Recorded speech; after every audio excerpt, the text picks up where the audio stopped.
Welcome to Calming Bedtime Journeys channel.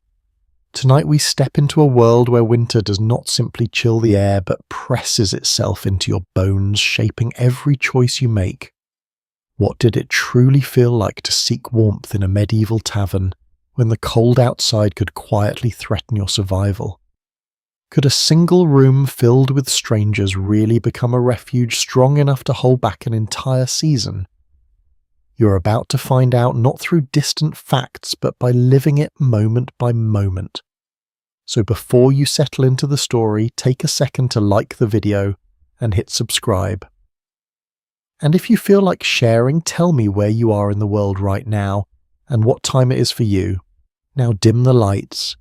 You walk through a narrow street where the cold feels alive, moving with purpose. The air bites at your face and slips through every fold of your clothing, no matter how tightly you wrap it. Your breath rises in pale clouds, drifting upward before fading into the dark sky.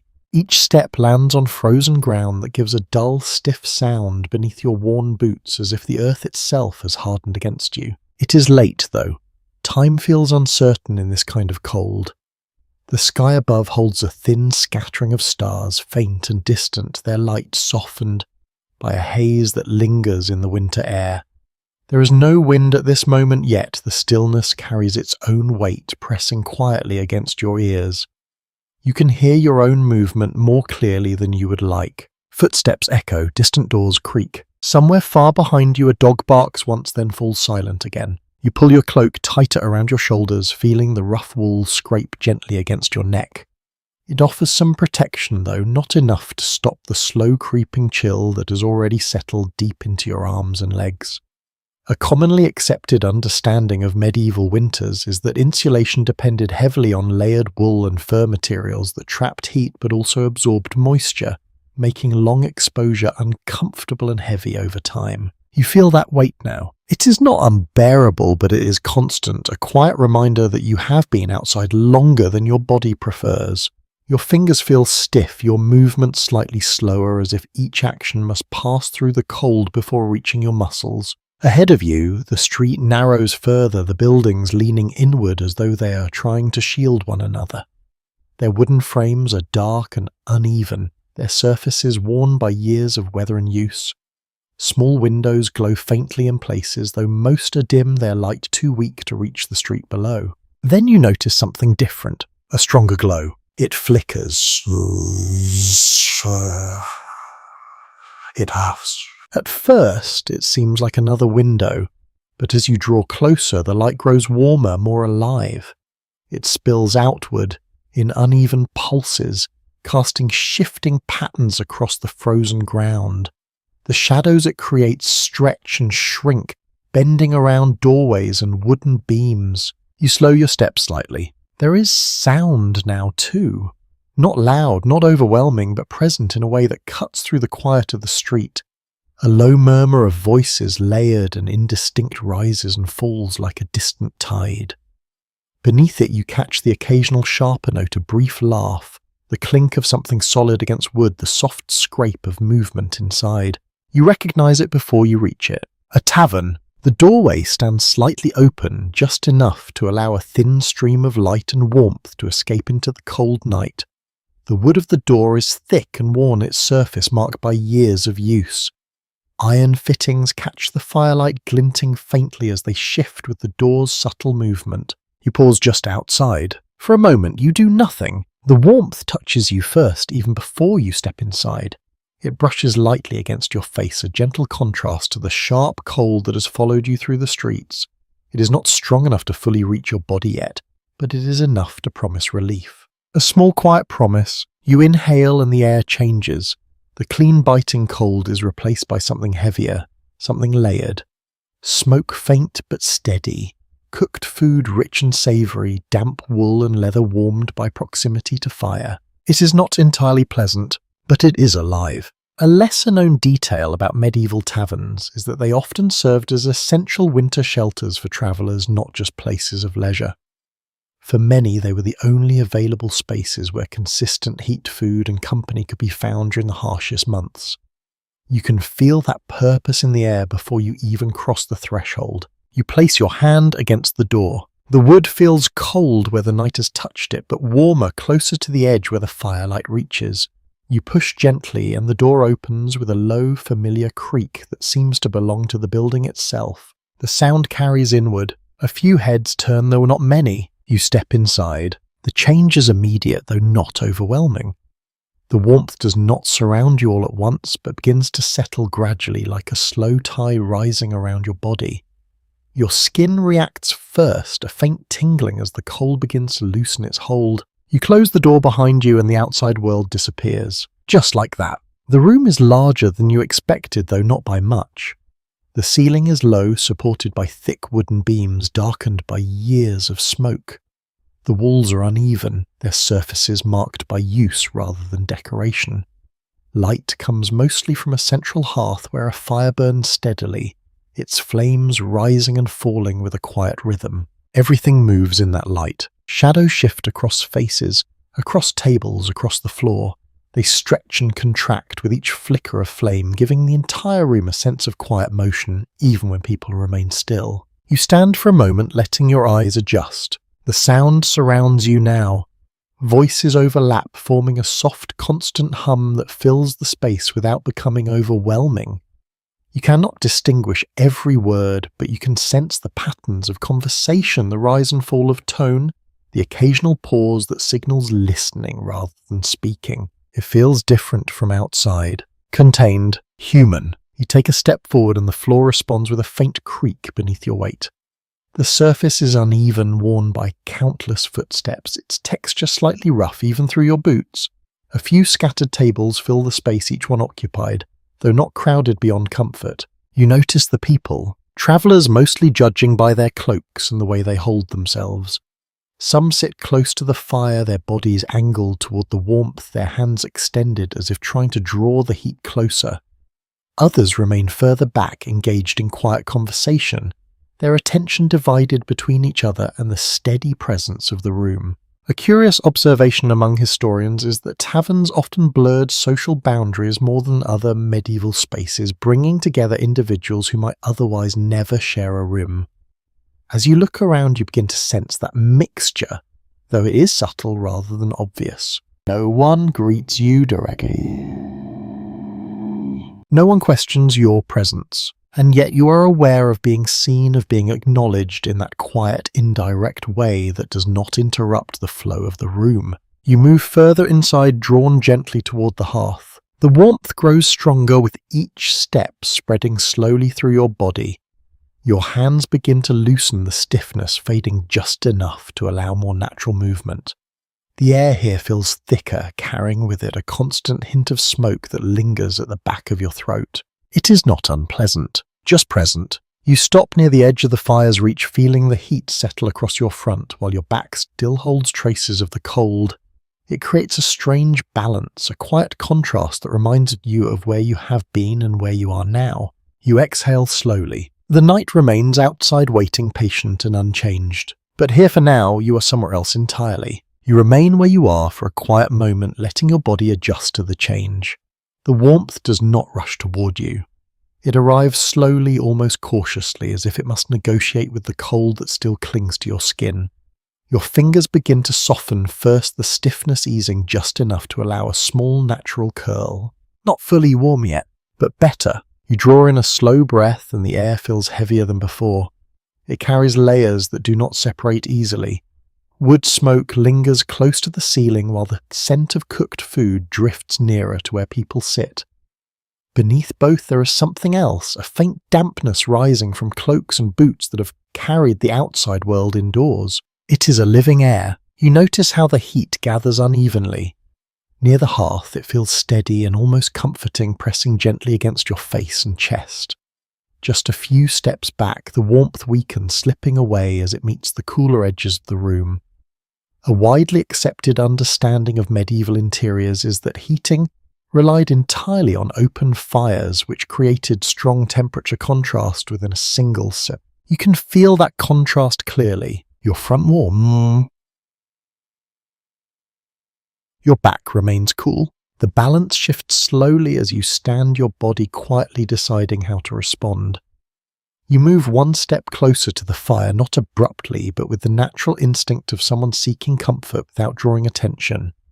The floor beneath you creaks again, a soft reminder of the building's age and constant use. Around you the room continues its steady rhythm. Voices blend together in low conversation, rising and falling without sharp edges. No single sound dominates for long. Instead, they form a kind of background presence that settles into your awareness without demanding it. A cup touches wood, someone clears their throat, a chair shifts slightly across the floor. These sounds do not interrupt, they reassure. You begin to notice how people position themselves in relation to the heat. Those closest to the fire lean forward, their hands open, palms facing the flames as if receiving something essential. Their shoulders relax more visibly, their movement slower, less guarded.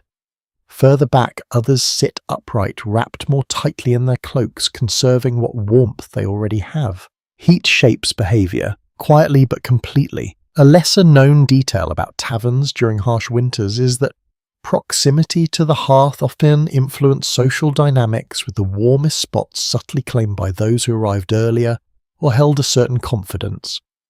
You can sense that unspoken arrangement now, even without anyone stating it aloud. No one asks you to move. No one offers space. And yet you understand where you can stand without disrupting the balance. You shift slightly to one side, finding a position where the heat reaches you more evenly. It spreads across your chest and as loosening the last tight edges of the cold that had settled there. Your breathing deepens without effort, your body responding in ways you do not need to think about. It feels turned. Across the room the light flickers constantly. The fire does not burn in a steady line, but in gentle pulses rising and softening in a rhythm that seems almost natural. Each movement of flame sends shadows drifting across the walls, reshaping the space again and again. Nothing stays entirely still. You follow the movement of light across a nearby table where a small group sits close together. Their faces shift between brightness and shadow expressions, appearing and disappearing in fragments. You cannot hear their words clearly, but you can see the pattern of their conversation, the way one speaks, while another listens, the subtle nods that pass between them. It feels familiar, even here. Scholars continue to debate how much of medieval tavern life was structured by strict social rules versus fluid moment-to-moment interaction. As you observe the room, it feels less like a fixed system and more like a shared understanding that adjusts constantly. You are part of it now, even without being speaking. A faint draft moves along the floor, brushing lightly against your boots. It reminds you that the cold has not vanished. It lingers at the edges, slipping through gaps in the walls and beneath the door, waiting for any chance to return.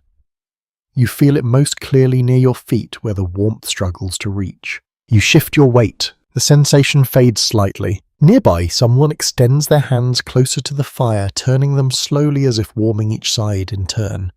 The movement is careful, almost deliberate, as though guided by long experience. You notice how others do the same small gestures repeated across the room without discussion. A quiet routine, passed from person to person. You bring your own hands forward, holding them near the edge of the heat.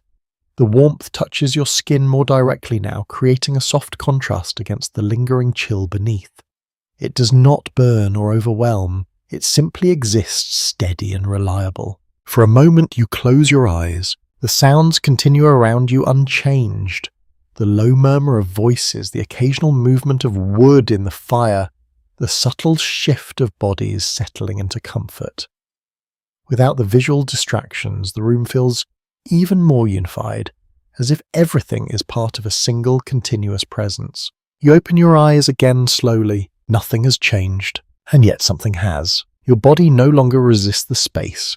The tension that followed you inside has eased, replaced by a quieter awareness that does not demand constant attention. You are still alert, still aware of your surroundings, but not in the same guarded way as before. You belong here, at least for now. A small detail catches your attention near the hearth. A piece of wood shifts within the fire, sending a brief shower of sparks upward before they fade into the air. The movement is quick, almost easy to miss, but it adds the sense that the fire is not static. It is active, alive in its own way. A curious historical observation suggests that people in this period often viewed fire not just as a tool, but as something that required care and understanding, almost like a companion during long winters. Watching it now, you can begin to understand why. It demands attention, but rewards patience. You take another slow breath, letting the warmth settle deeper into your body. The cold that once defined your experience has retreated, though not completely. It lingers in memory in the faint chill at your back, in the subtle awareness of what waits outside. For now, though, it feels distant, contained beyond the walls. You shift slightly again, adjusting your stance, finding a position that feels natural rather than forced. Around you, the room continues without pause, each person following their own quiet rhythm while contributing to the shared atmosphere. Nothing feels rushed, nothing feels urgent. The night stretches forward steady and unbroken, and you begin to sense that time moves differently here.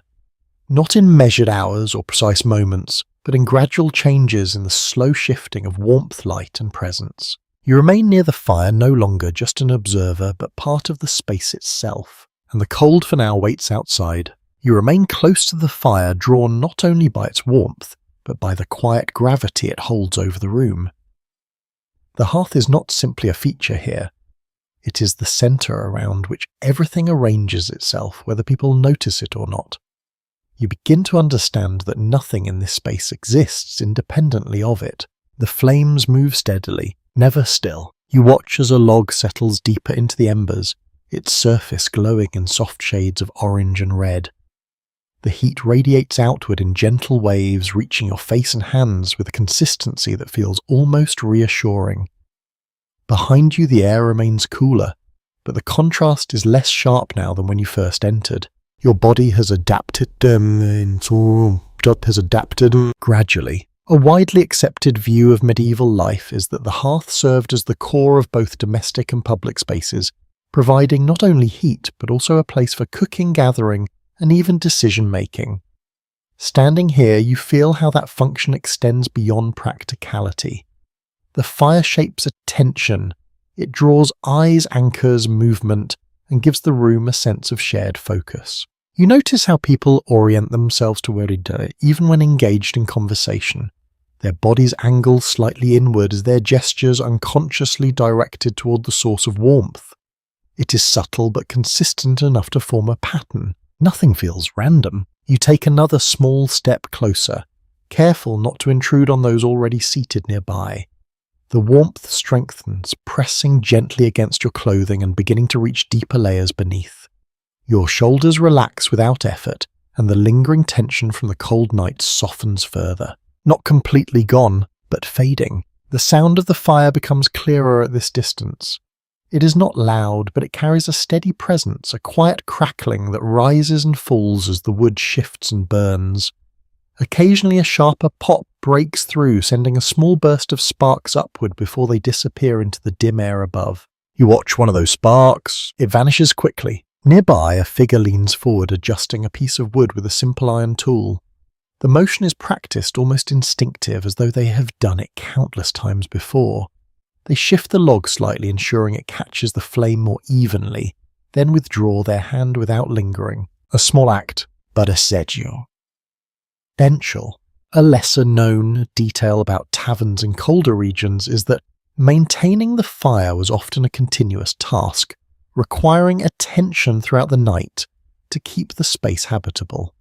As you observe the careful adjustments, you begin to sense how much depends on this quiet, ongoing effort. Without it, the room would change entirely. You bring your hands closer again, turning them slowly so the heat reaches both sides.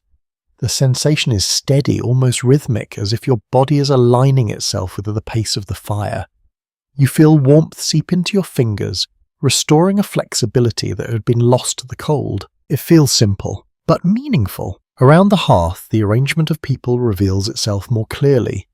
Those nearest sit or stand with a kind of quiet claim, their positions held not through force but through familiarity. Others remain just beyond accepting the reduced warmth in exchange for space or comfort of their own. You understand without asking. There is a balance here. Scholars continue to examine whether such informal arrangements were governed by social rank or by practical timing, and the answer is not entirely certain. As you look around, it feels like a mixture of both, shaped by presence rather than strict rule. No one announces it, and yet everyone follows it. The light from the fire reaches outward, touching faces in uneven patterns. You see expressions shift as shadows move across them, revealing brief moments of thought, amusement, or quiet fatigue. No single emotion dominates. Instead, there is a shared calm, a sense of people existing side by side without urgency. You notice a pair seated opposite you, their conversation low and steady. One speaks while the other listens, their gaze occasionally drifting toward the fire, as if the movement of flame helps carry the rhythm of their words. Their voices blend into the larger sound of the room, never rising above it. Nothing disrupts the balance. You shift your stance slightly, becoming aware of the floor beneath you. It is warm near the hearth, though not evenly so. Some spots hold more heat than others, depending on their distance and the movement of air. Through your boots, you can feel the difference, subtle but noticeable. Warmth gathers in pockets, then fades. A faint scent reaches you as the fire burns something deeper than smoke alone. It carries the richness of wood slowly turning to ash mixed with traces of whatever has been cooked nearby. The smell is layered, complex, and impossible to separate into simple parts. It lingers in your senses. You take another breath, allowing it to settle without resistance. At first it feels heavy, almost overwhelming, but as you remain still, your awareness adjusts. What once seemed strong now feels normal, part of the environment rather than something distinct. You have begun to belong. A curious observation often made in studies of medieval life is that firelight shaped not only visibility but also perception, influencing how people experience time and space. Watching the shifting glow, you can sense how the room feels, both contained and expansive at once, its edges defined by light rather than walls. The boundaries move gently. You glance upwards toward the beams above, darkened by years of smoke. The firelight reaches them only in faint traces, leaving most of their structure hidden in shadow. The ceiling feels both close and distant, depending on how you look at it. Nothing's fully revealed, and nothing needs to be. The heat continues its slow work, spreading deeper into your body. Your legs feel steadier now, the stiffness nearly gone. Your shoulders no longer hold the same tightness, and your breathing has settled into a natural rhythm that matches the calm of the room. You exhale softly, no rush. Nearby, another piece of wood is added to the fire, placed carefully among the embers. The flames respond with a brief increase in brightness, rising slightly before settling again into their steady motion. The light shifts across the room, momentarily sharpening the shapes of faces and objects before softening once more. You follow that change. It feels almost like a pulse. A small reminder that the hearth is not fixed but constantly evolving, requiring attention even as it provides comfort. You begin to understand how much of this space depends on that quiet exchange between effort and reward. The fire gives, but it also asks. You remain near its edge, no longer uncertain of your place. The initial hesitation has faded, replaced by a calm awareness that allows you to exist without drawing notice. Around you, the tavern continues its gentle rhythm, each person contributing to the shared warmth in ways both visible and unseen. Nothing feels isolated. Everything connects, and at the center of it all, the hearth burns steadily, holding the night at bay, one quiet moment at a time. You begin to notice the scent before you fully understand it. It drifts slowly through the air, weaving between the sharper traces of smoke and the heavier presence of damp wool. At first it feels distant, almost indistinct, but as you remain near the hearth it gathers into something more defined. Food. Warm, simple, persistent. It reaches you in layers rather than all at once.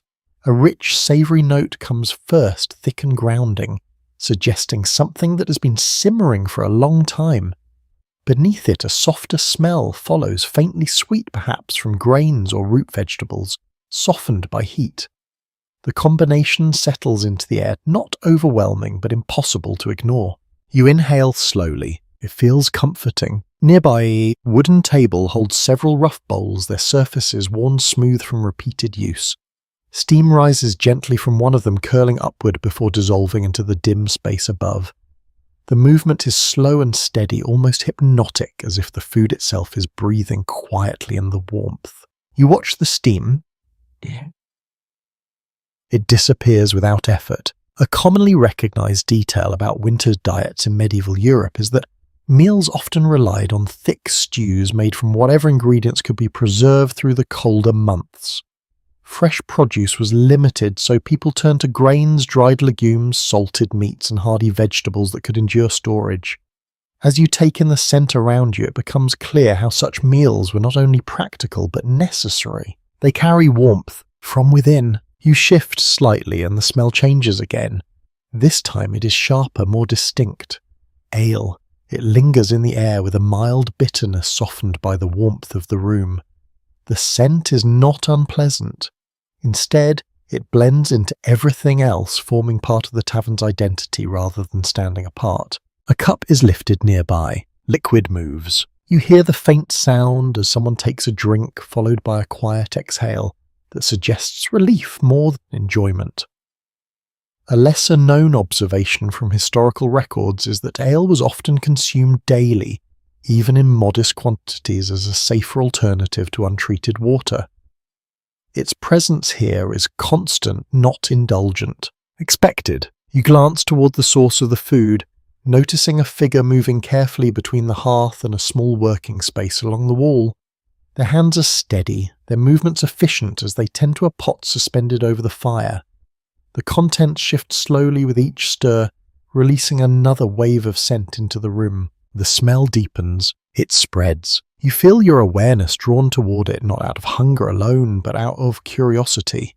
The idea of warmth carried through food feels different from the warmth of the fire. It is quieter, more internal, something that stays with you, even after you step away from the heat. You imagine it. The first taste. A faint tightening in your stomach reminds you that you have been focused on the cold for some time, perhaps longer than you realized. The transition from that awareness to this new one feels natural, almost inevitable, as if your body has been waiting for it. Not urgent, but present. A voice rises briefly near one of the tables, followed by a soft ripple of laughter. It fades quickly, returning to the steady murmur that fills the room. You notice how the act of eating and drinking seems to anchor these conversations, giving them a rhythm that mirrors the pace of the fire. Nothing feels rushed. Everything unfolds slowly. You move a step closer to the table, careful not to disrupt those already seated. The surface is uneven, marked by years of use, its edges worn smooth by countless hands. A bowl rests near the corner, its contents thick and dark, small pieces of meat and vegetable barely visible beneath the surface. Steam rises again. You watch it drift. Another figure lifts a spoon, bringing it slowly to their mouth. Their expression does not change dramatically, but there is a subtle easing in their posture. A quiet shift that suggests comfort rather than surprise. The food is not elaborate. It does not need to be. It does its job. An interesting detail sometimes noted in discussions of medieval food culture is that seasoning varied widely depending on access and status, with some taverns offering meals that were simple yet deeply satisfying due to long cooking times rather than rare ingredients.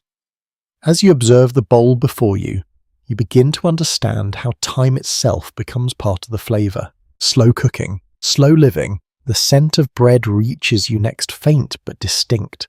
It carries a dryness that contrasts with the richness of the stew, a reminder of texture as much as taste.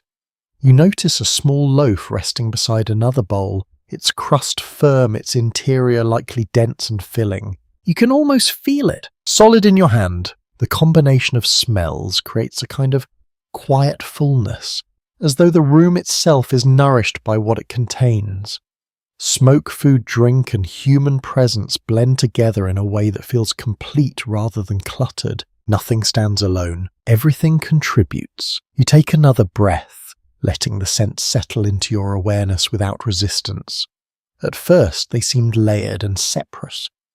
Now they feel unified, part of a single atmosphere that defines the space more clearly than sight or sound alone. You have adjusted again, without effort. A faint shift in the fire draws your attention back toward the hearth. The flames move slightly higher, catching a new piece of wood and brightening the room for a brief moment. The light reflects off the surface of the bowls, creating small highlights that flicker and fade. Even the food reflects the fire, a quiet connection. You remain standing near the table, not yet seated but no longer uncertain. The presence of food and drink has changed the way you experience the room. It is no longer just a refuge from the cold. It is something more complete, a place where warmth extends beyond the surface of your skin. It reaches inward, slowly. You glance once more at the bowl, the steam still rising in gentle, steady lines. The scent continues to drift, soft but persistent, inviting without demanding. Around you the tavern holds its rhythm unchanged, yet constantly shifting in small, almost unnoticeable ways. You are part of it now, and the warmth has begun to settle deeper than before. You remain near the table, your attention still lightly anchored to the quiet presence of food and warmth, when you begin to notice a shift in the movement around you. It is not sudden, and it does not interrupt the steady rhythm of the room. Instead, it emerges, gradually carried in the way people glance toward a single point before returning to their conversations. Someone is watching, not closely, but attentively. You follow those subtle glances and find the source without difficulty. Near the edge of the hearth, slightly removed from the closest cluster of travellers, stands a figure who does not fully blend into the background. Their posture is relaxed but not idle. Their gaze moves across the room with quiet awareness, pausing just long enough to take in each detail before shifting again. The tavern keeper. You do not approach immediately. Instead, you observe from where you stand, allowing your understanding to form without interruption. The keeper's clothing is practical, made of sturdy fabric, suited to long hours of work rather than display. Their sleeves are rolled, slightly revealing hands that show the marks of repeated labour, though not in a way that suggests hardship alone.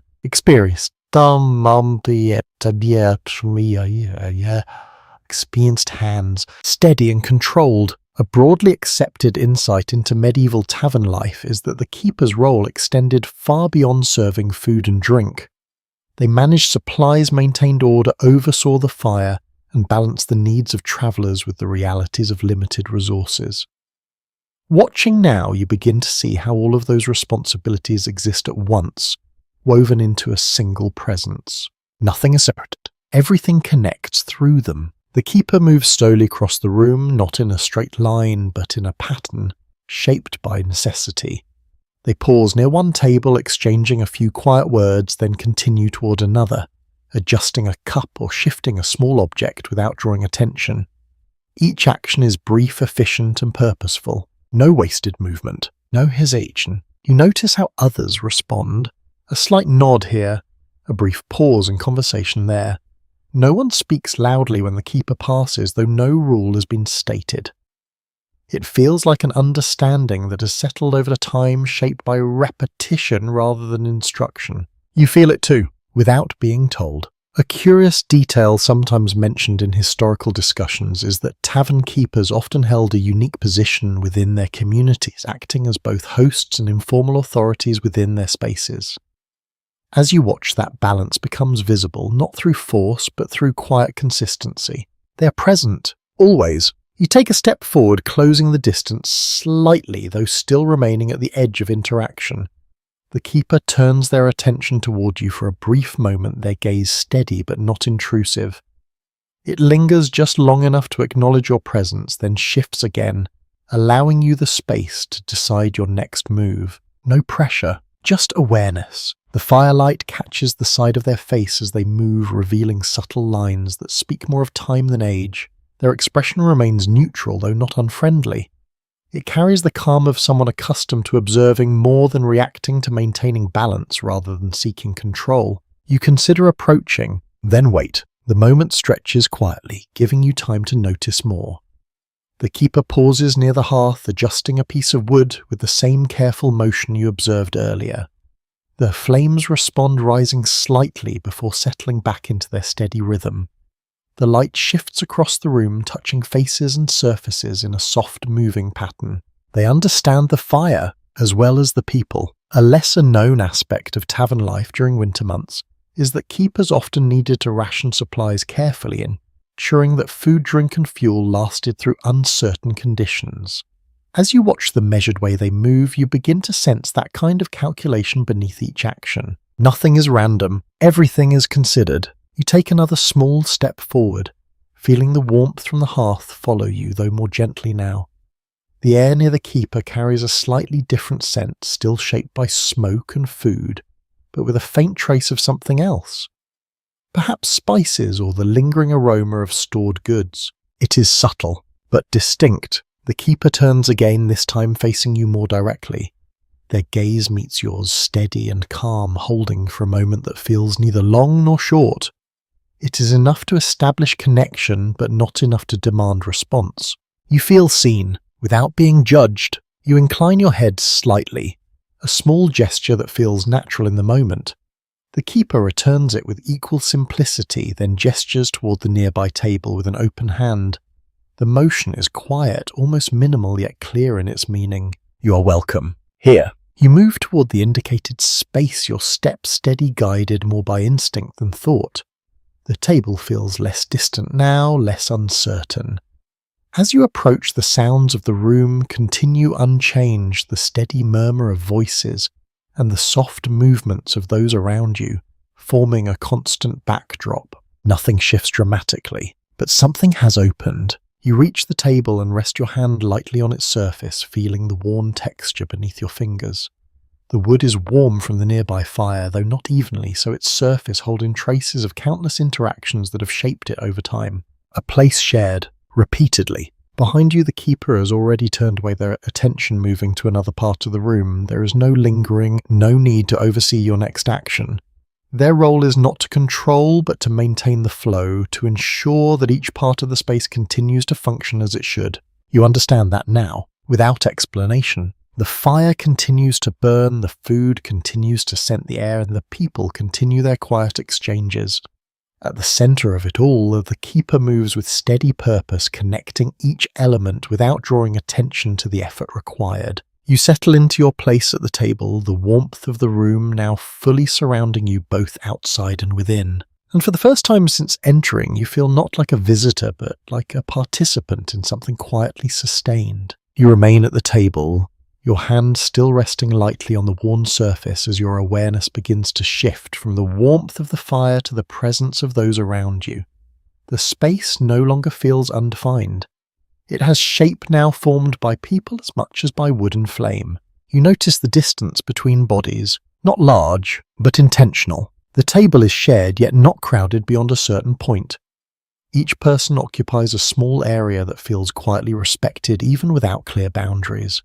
Cloaks drape over shoulders and benches, marking space in a way that seems natural rather than planned. No one explains it, and yet everyone understands. A widely accepted interpretation of social life in medieval taverns is that shared seating brought together individuals from different walks of life, but subtle cues often maintained a sense of order.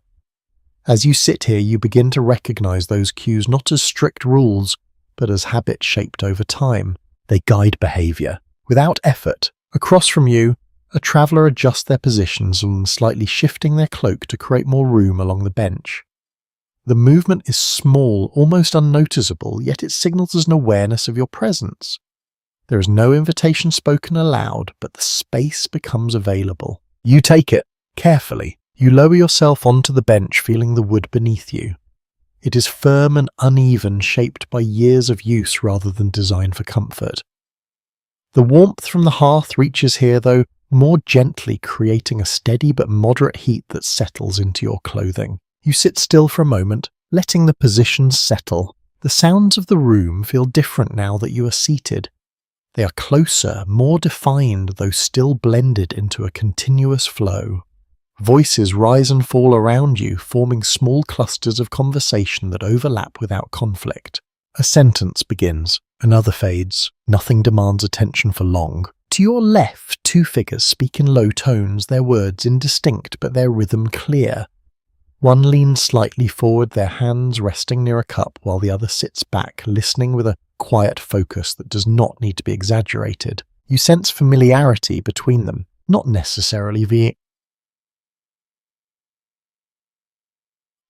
but recognition. A lesser discussed aspect of tavern life is that many interactions were brief and situational, shaped by shared space, rather than lasting connection.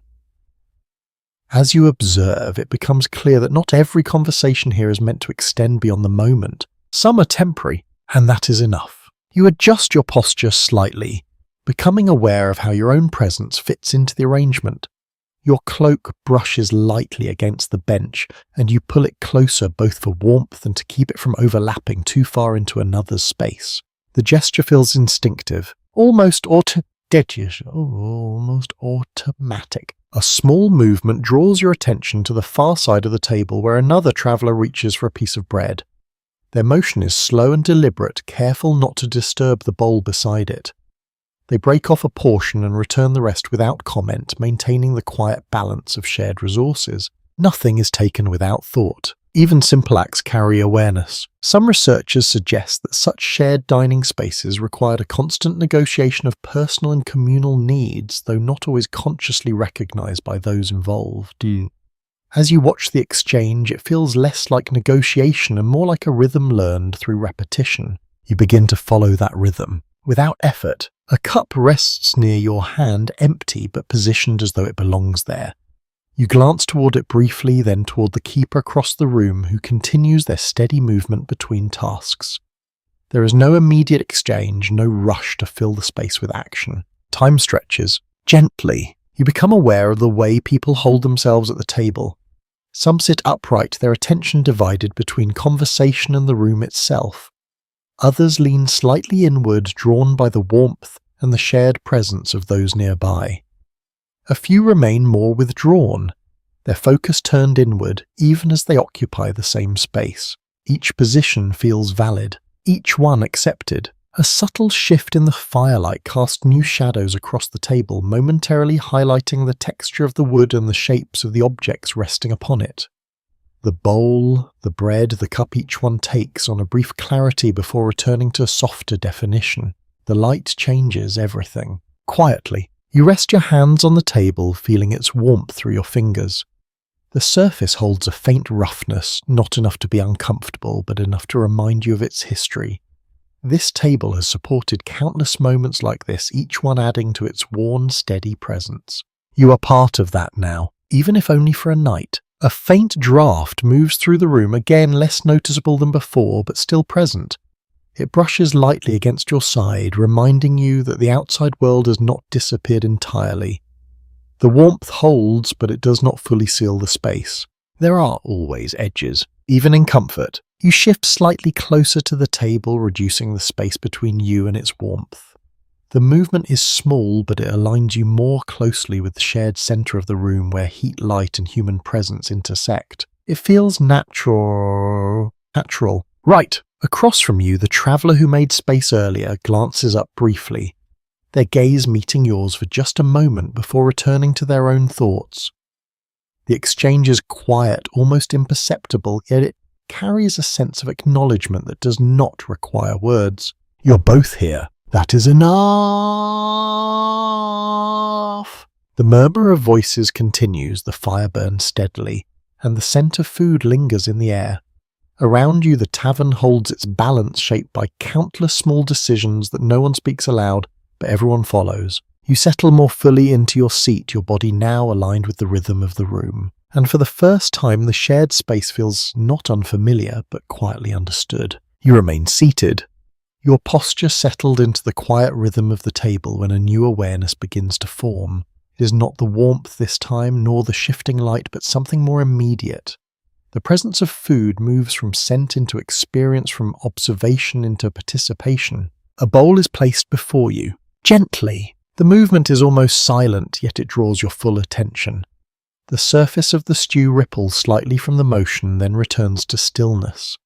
Steam rises in thin, steady lines, carrying with it that familiar scent you noticed earlier, now closer, more defined, more personal. You lean in slightly. The warmth reaches your face. A well-established understanding of winter diets in the medieval period is that meals were designed to provide sustained energy rather than variety, often combining whatever ingredients could endure storage into a single dish.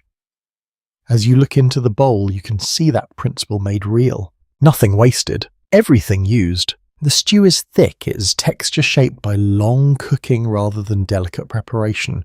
Small pieces of meat sit among softened vegetables, their edges indistinct, having absorbed the surrounding liquid over time.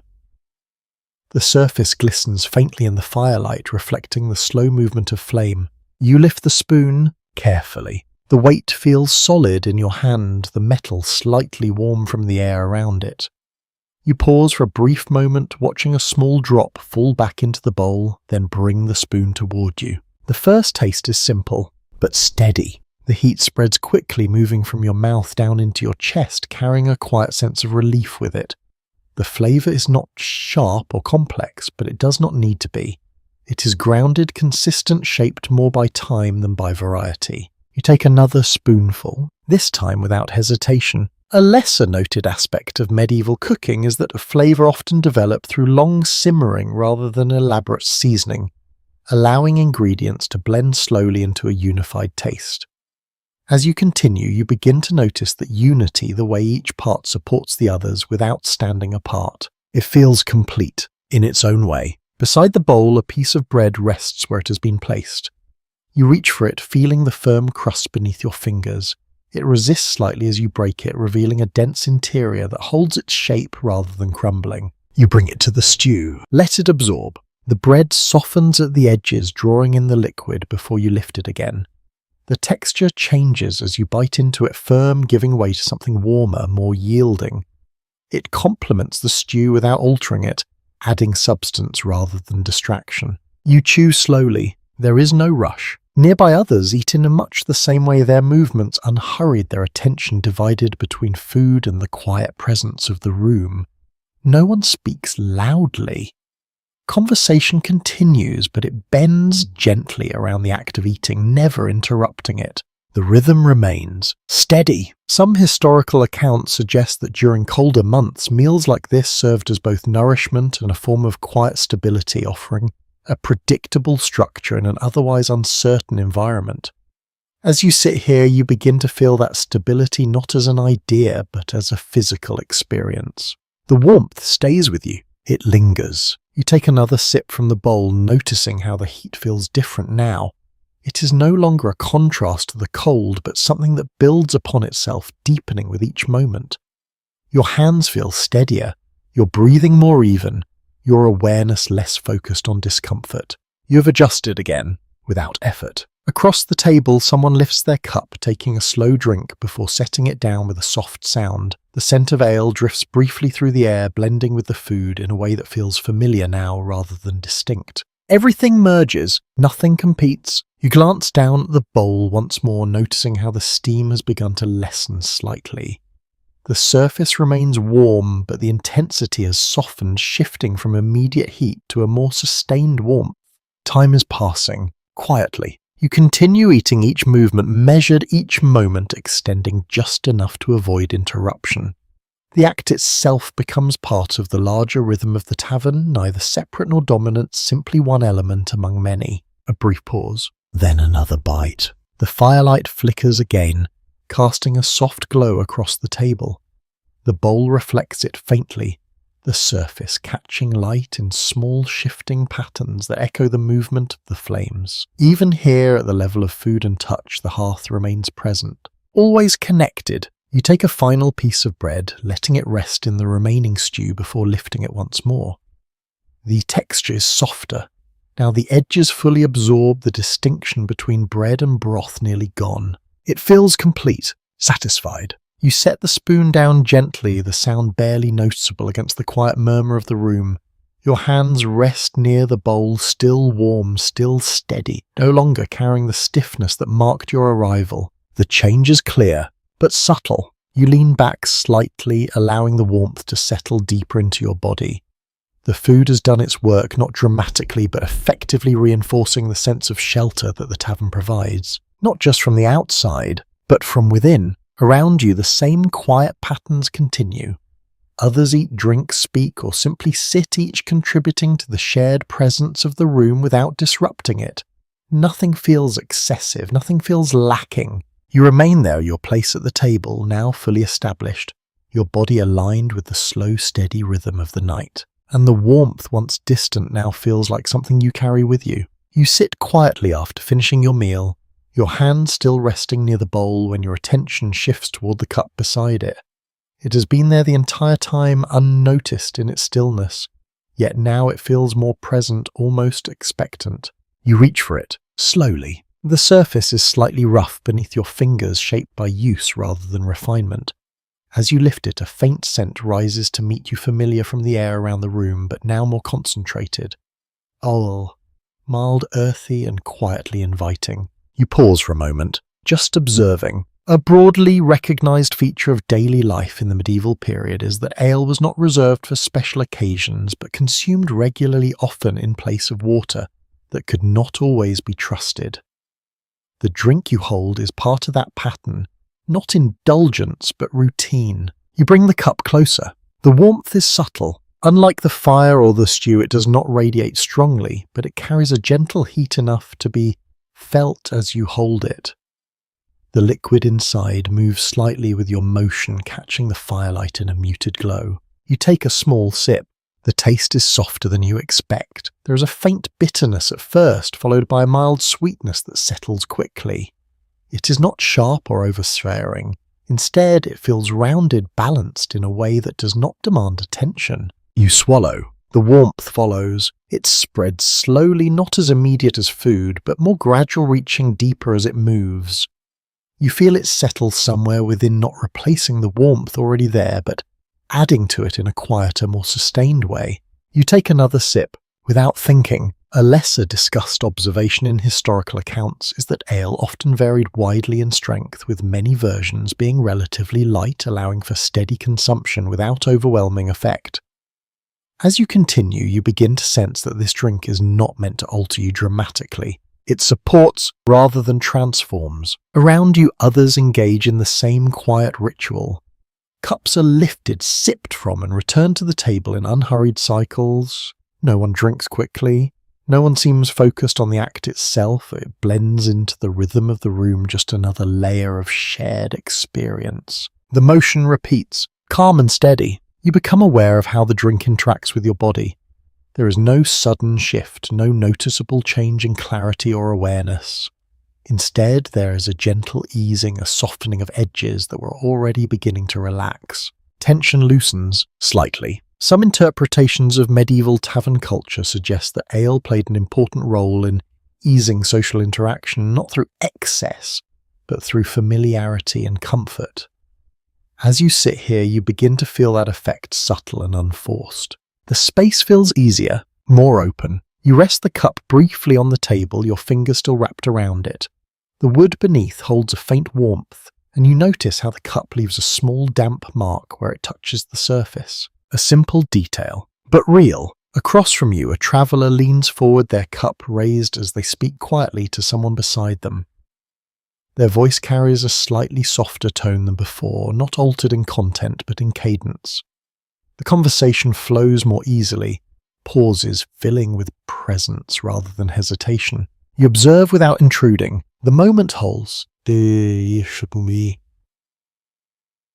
A faint smile passes between them, brief and understated, then fades back into the calm of the room. Nothing becomes exaggerated. Nothing breaks the gentle balance that has settled over the sails. You lift your cup again. Another sip. The taste remains consistent, neither growing stronger nor fading away. It simply continues, reliable and steady, much like the fire that anchors the room. You begin to understand how such consistency becomes comforting over time. It asks nothing. It gives quietly. A curious note sometimes mentioned in studies of communal drinking is that shared beverages often helped establish a sense of equality within the tavern, even among those of differing backgrounds. As you look around, you can see that pattern not as a statement, but as a quiet presence. Everyone drink. To drink. In their own way, you feel the warmth settle deeper, blending with the effects of the meal and the fire. The three together form a kind of layered comfort, each one reinforcing the others without competing for attention. Nothing dominates. Everything supports. You lean back slightly, allowing your body to rest more fully against the bench. The stiffness that once defined your posture has faded, almost entirely replaced by a steady, grounded ease. Your breathing remains slow, your awareness calm, your senses no longer strained. You are settled now, completely. The sounds of the tavern continue unchanged. Voices murmur, cups move, the fire crackles softly in the background. Each element maintains its place, contributing to the whole without disrupting it. The rhythm holds, unbroken. You take one final sip from the cup, then lower it gently to the table. The motion is unhurried, almost instinctive, as if your body has fully aligned with the pace of the room. The cup rests where it began its presence, no longer separate from the rest of the scene. You release it, slowly. For a moment, you do nothing. You simply sit aware of the warmth within and around you, aware of the quiet presence of others, aware of the steady passage of time that no longer feels urgent. The night continues, but it feels different now. You are no longer arriving. You are part of it. You remain seated with the cup resting near your hand, your body settled into a quiet ease when your attention begins to drift toward the voices around you. They have been present all along, forming a steady background, but now certain tones begin to separate from the whole. A voice rises slightly, not loud, but clear enough to follow. You turn your head just a little, not enough to draw notice, and allow your awareness to rest on a small group gathered closer to the hearth. Their posture suggests familiarity, though not necessarily long acquaintance. They lean inward just enough to share warmth and sound their expressions shaped by both the firelight and the rhythm of their exchange. One of them speaks, slowly. Their words carry a measured pace, as though chosen carefully shaped for listening rather than performance. You cannot catch every detail at first, but the tone itself holds your attention steady and deliberate. It feels like a story. A commonly recognized aspect of tavern culture in the medieval world is that storytelling served as both entertainment and a means of sharing experience, especially among travelers moving between regions. As you listen more closely, you begin to sense that function here, not as something formal, but as a natural extension of conversation. Stories travel, like people. The speaker gestures lightly with one hand, not dramatically, but enough to guide the attention of those around them. The firelight catches the movement, briefly illuminating their fingers before letting them fade back into shadow. You lean slightly forward. Just enough! Fragments of the story begin to form in your mind. There is mention of a road, long and uneven, stretching through land that feels distant from this place. A crossing of some kind, perhaps a river, or a narrow pass where conditions were uncertain and a movement required care. The details remain incomplete, but the feeling is clear. A lesser-known observation about such exchanges is that accuracy was not always the primary goal.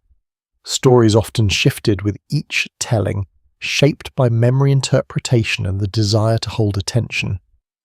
As you listen, you begin to notice how certain elements are emphasized while others remain vague. The shape matters, more than the precision. A brief pause follows the speaker, taking a slow breath before continuing. During that moment, another voice enters softly, adding a small detail or perhaps a question. The exchange remains calm, cooperative, rather than competitive. No one interrupts. They contribute. You notice how the others respond, their expressions shifting in subtle ways. A slight narrowing of the eyes suggests focus. A faint lift at the corner of the mouth hints at quiet amusement. No one reacts strongly. The tone of the room does not allow for it. Everything stays measured, even interest. You rest your elbow lightly on the table, your hand near your cup as you continue to listen. The warmth of the wood beneath your arm feels steady, grounding your attention as the story unfolds in fragments. The road becomes clearer, the journey longer. There is mention of cold sharper than what you felt outside, though perhaps shaped by the memory. The speaker describes wind moving across open land, carrying snow in ways that obscure direction. You can almost feel it as they speak, not as a direct sensation, but as an echo carried through their words. You imagine it. Briefly, some scholars have suggested that storytelling in such settings allowed individuals to process and reinterpret difficult experiences, turning them into something shared rather than isolated. As you listen, that idea feels present, not as a theory, but as something quietly happening in front of you. The story belongs to more than one person now. It is being held together. A soft sound of agreement follows a particular detail, a low murmur, that passes between listeners without breaking the flow.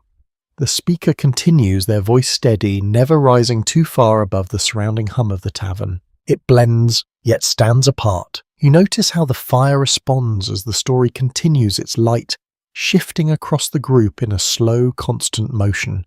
Faces move in and out of clarity, expressions revealed and hidden in alternating patterns.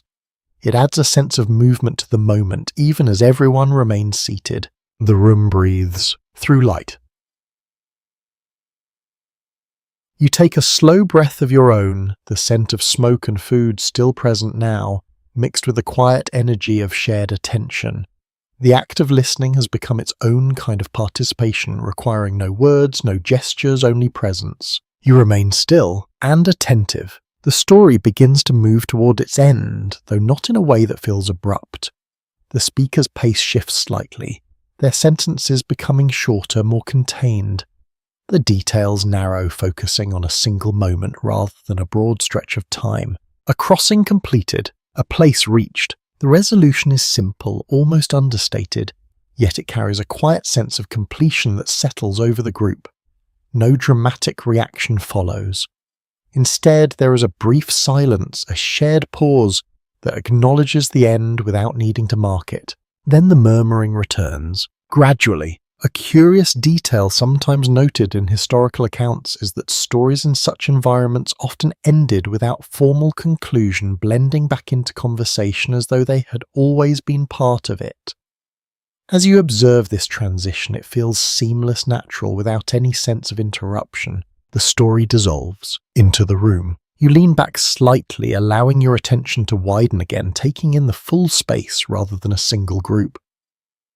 The voices merge once more into a continuous presence, the fire resumes its quiet dominance, and the tavern returns to its steady rhythm. Nothing has changed, and yet something has deepened. You glance toward your cup, then toward the hearth, then back to the people around you. The experience of listening has added another layer to your understanding of this place, revealing how warmth is not only physical but shared through words and memory. You remain seated, your body calm, your awareness wide open, your presence fully aligned with the gentle flow of the night, and the stories, even when they fade, seem to linger in the air a little longer. You remain seated, your attention drifting gently across the room when something subtle begins to shift again. It is not in the voices or the fire, but in the way your body senses the space around you. The warmth is still present, steady and reliable, yet you become aware of something beneath it. The cold has not disappeared, it lingers. You notice it first at your feet. A faint chill presses upward through the soles of your boots, not sharp but persistent. The warmth from the hearth does not fully reach the floor, leaving pockets of cool air that gather quietly in the lower parts of the room. You shift your feet slightly. The sensation remains. A well-supported understanding of medieval buildings is that they were rarely insulated in the way modern spaces are, allowing drafts to move freely through gaps in walls, floors, and doorways. As you sit here, you begin to feel those hidden pathways of air, subtle currents that pass unnoticed until your awareness settles on them. They move quietly, but constantly. You glance towards the door you entered earlier. It is closed now, yet not sealed. A thin line of cooler air seems to slip inward along its edges, blending into the room without drawing attention. Each time it reaches you, it carries a faint reminder of the night outside, a distant echo of the cold. You draw your cloak a little closer around your shoulders, not out of urgency, but out of quiet instinct. The fabric holds the warmth you have gathered, protecting it in small, careful ways. You can feel the difference immediately, though only slightly. It helps. Enough! Across the table, another traveller adjusts their position, shifting their weight as if responding to the same subtle change. Their hand moves briefly to their side, pressing the fabric of their clothing closer before returning to rest on the table. Shared experience. Without words, an interesting detail often highlighted in studies of winter life during this period is that indoor spaces provided relief from the harshest conditions yet rarely offered complete protection. People adapted by layering clothing and positioning themselves strategically rather than expecting uniform comfort. You begin to do the same. Without thinking, the fire continues to burn steadily, its warmth reaching outward in uneven waves. When you lean slightly forward, you feel it more strongly pressing against your chest and hands. When you settle back again, the warmth softens, giving way to the cooler air that fills the rest of the space. The balance shifts. With each movement, you become aware of your breath again, not as something visible now, but as a sensation. The air you draw in is warmer than outside, yet still carries a faint coolness that reminds you of its origin. It moves through you easily, no longer sharp or biting, but not entirely softened either. It remains real, unchanged at its core. Some historical interpretations suggest that people of this time were deeply accustomed to such variations, experiencing temperature not as a fixed state, but as a range that shifted throughout the day and night. As you sit here, that idea feels less abstract and more immediate. You feel the range, constantly. A faint creak draws your attention upward toward the beams above. The wood responds subtly to the warmth of the fire, expanding and settling in ways that produce quiet, intermittent sounds. They are not loud enough to disturb the room, but they add another layer to its presence. The building breathes in its own way. You rest your hands together, rubbing them lightly for a moment before placing them back on the table. The warmth returns, quickly reinforced by the steady heat nearby. The contrast between warm and cool no longer feels uncomfortable. Instead, it feels expected, part of the rhythm you have come to understand. Nothing is uniform, and that is normal. At another table, someone shifts closer to the fire, their movement slow and deliberate. The change in position is small, but it brings them into a slightly warmer zone, altering their posture and expression in subtle ways. You see it happen, without being told. A lesser explored detail in everyday historical life is how individuals continuously adjusted their position within a space to maintain comfort, often without conscious thought. As you observe the room, you begin to notice these micro-movements everywhere, small shifts that keep the balance intact. Everyone adapts, quietly. The scent of smoke drifts again, slightly stronger now, as if carried by a change in the air's movement. It lingers for a moment, then disperses, blending once more with the other spells that define the tavern. Nothing stays fixed. Everything flows. You lean forward slightly, bringing your hands closer to the edge of the table where the warmth feels more concentrated. The difference is immediate, though not dramatic. It reinforces the sense that comfort here is not given fully but maintained through attention. You participate, in small ways. Across the room, the keeper moves near the hearth again, adjusting something out of view. The fire responds with a brief shift in intensity, sending a stronger wave of heat outward before settling back into its steady state. You feel it reach you, then fade. There. The cycle continues, gentle and consistent, shaping the experience of the room moment by moment. No one remarks on it, no one needs to. It is understood as part of the environment, as essential as the walls themselves. You sit with that understanding, your body now fully attuned to the subtle interplay of warmth and cold. The initial contrast that marked your arrival has softened into something more nuanced, something that requires less attention and more acceptance. You belong within it now, not outside it. The night remains beyond the door unchanged, waiting with its steady, patient cold. But here inside the tavern, that cold has been transformed, not removed, but woven into a balance that allows life to continue. You remain at the table, aware of both the warmth you hold and the coolness that surrounds it. And in that balance, you find a quiet kind of comfort. You remain seated, your body now fully attuned to the gentle balance of warmth and coolness, when your attention begins to drift toward a quieter part of the room. It is not immediately obvious, but there is a subtle shift in activity near the edges of the tavern. Something is being prepared for the night. You glance toward a darker corner slightly removed from the hearth where movement is slower and more deliberate. A bench is cleared not entirely but enough to make space.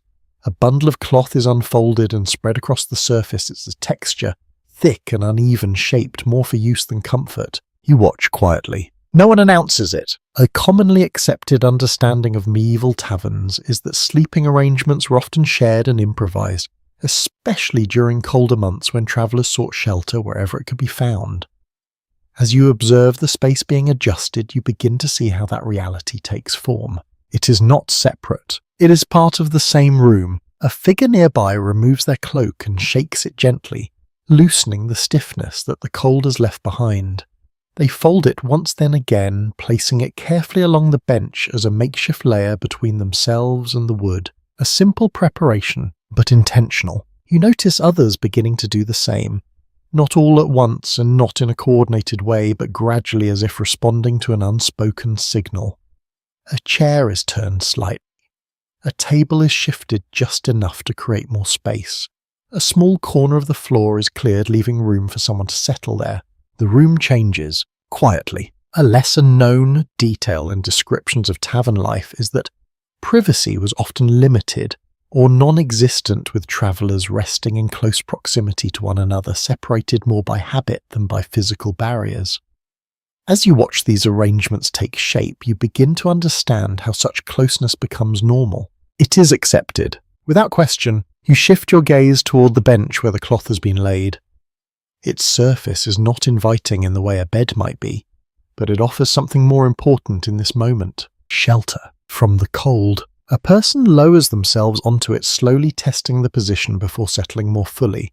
They adjust their cloak, pulling it around their shoulders and over their legs, creating a layer of warmth that traps the heat they have gathered. You see the care in the movement, the experience behind it. Across the room, another traveller leans against the wall, their posture relaxed, but not entirely at rest. Their eyes remain open, observing the space even as their body begins to ease into stillness. It suggests that rest here is not immediate but gradual. It unfolds over time. Some historical interpretations propose that sleep in such environments was often lighter and more fragmented, shaped by the presence of others and the shared nature of the space.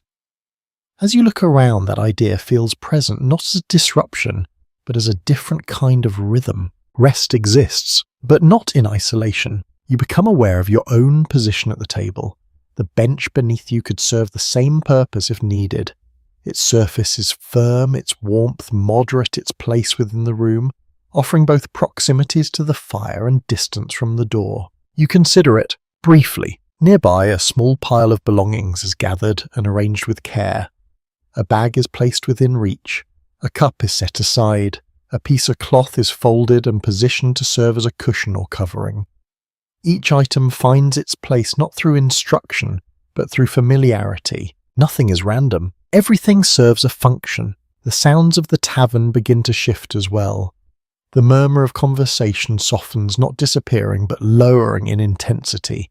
Voices become quieter, pauses longer, as if the room itself is preparing for a different phase of the night. It slows, gently. The fire continues its steady burn, its presence unchanged, yet its role feels slightly different now. It no longer serves only as a centre for gathering, but as a source of ongoing comfort for those who will remain near it through the hours ahead. It watches as much as it warms. A subtle movement near the door draws your attention. Someone enters briefly, bringing with them a faint rush of colder air before closing it again. The chill passes through the room quickly, then fades, absorbed by the warmth already established. A reminder of what lies outside. You pull your cloak a little closer again, not out of discomfort, but as part of the quiet preparation you now understand. The act feels natural, almost automatic, as if your body has learned from what it has seen. You are adapting, without effort. Across the room, the keeper moves once more, their presence as steady as before. They adjust a small detail near one of the resting spaces, then return to the hearth, ensuring that the fire remains strong enough to carry the room through the night. They maintain the balance. Without drawing attention, you remain where you are, your awareness now shaped by this new layer of the tavern's life. It is no longer only a place of warmth and food, but a place where the night is spent, where rest is found in shared space and quiet acceptance. The transformation is subtle, but complete. You look around once more, taking in the benches, the floor, the walls, each one now holding a different meaning than before. They are not just parts of a structure, but parts of an experience that continues beyond the moment. You feel it settle within you, a quiet readiness. The night stretches ahead, not as something to endure, but as something to move through, step by step, breath by breath, in the steady company of others who share the same space. And here within the tavern, rest begins to take shape in its own quiet way. You remain seated for a while longer, watching as the room eases into this quieter phase of the night. The shift is gradual, almost imperceptible at first, but it settles into place with a kind of quiet certainty. Conversation does not stop, but it softens like a river slowing as it widens. The sounds change, not fewer, just gentler. You begin to notice them more clearly now that they are no longer layered so densely together. A low murmur of voices continues nearby, but each word seems to carry a little more space around it. A chair moves slightly, its legs brushing against the floor with a soft, drawn-out sound. Somewhere close to the hearth, a piece of wood settles deeper into the fire, releasing a faint crackle that briefly rises above everything else, then fades again. You listen, without effort. A well-supported idea among those who study historical daily life is that indoor environments at night carried a different acoustic character than daytime spaces shaped by lower activity and softer interactions. Sitting here, you can feel that change not as a theory, but as something tangible. The room has softened. In sound, you shift slightly on the bench, adjusting your position as your body settles further into stillness. The wood beneath you feels familiar now, its uneven surface no longer demanding attention. Your cloak rests around you, holding warmth, close its weight comforting rather than restrictive. You breathe slowly, evenly. To your right, someone lowers themselves onto a bench with careful movement, the fabric of their clothing brushing lightly against the wood. The sound is quiet, almost absorbed by the space, yet distinct enough to mark the action. They settle into place without speaking their presence, merging into the room's calm rhythm. No announcement. No disruption. A lesser-known observation about shared indoor spaces in this period is that people often developed a heightened awareness of sound, adjusting their behavior to match the quieter tone of the night. As you listen, you begin to sense that awareness in the way others move and speak. Everything is measured, without being forced. You rest your hands in your lap, feeling the warmth that still lingers there. The heat from the fire has become a steady background sensation, no longer something you seek, but something that remains with you. Even as the air shifts slightly, that warmth stays close. It feels secure, in its own way. Across the room, a faint whisper of conversation continues the words too soft to follow, yet carrying a gentle cadence that blends into the background. It rises and falls, then pauses, then resumes again, like a quiet tide that never fully retreats. You listen to the rhythm, rather than the meaning. A small sound near the door draws your attention, a subtle creak followed by a brief movement of air. Someone shifts their position nearby, adjusting their cloak or perhaps turning slightly in their rest. The noise is minimal, yet it adds to the layered presence of the room. Nothing is silent, but nothing is loud. Some historians have suggested that nighttime environments and communal spaces required a balance between awareness and rest, where individuals remained partly attentive even as they relaxed. As you sit here, that balance becomes clear, not as tension but as a quiet readiness. You are at ease, but aware. You lean your head back slightly, allowing your gaze to drift upward towards the darker areas of the ceiling. The firelight reaches only so far, leaving much of the space above in shadow. The beams appear faintly, their outlines suggested rather than fully seen. They hold the structure, without needing attention. A faint creaking sound emerges from above, soft and irregular, likely caused by the warmth of the fire shifting the wood. It is not unsettling. Instead, it feels like part of the building's presence, a reminder that it too responds to the environment. The tavern lives, in quiet ways. You lower your gaze again, returning your attention to the space around you.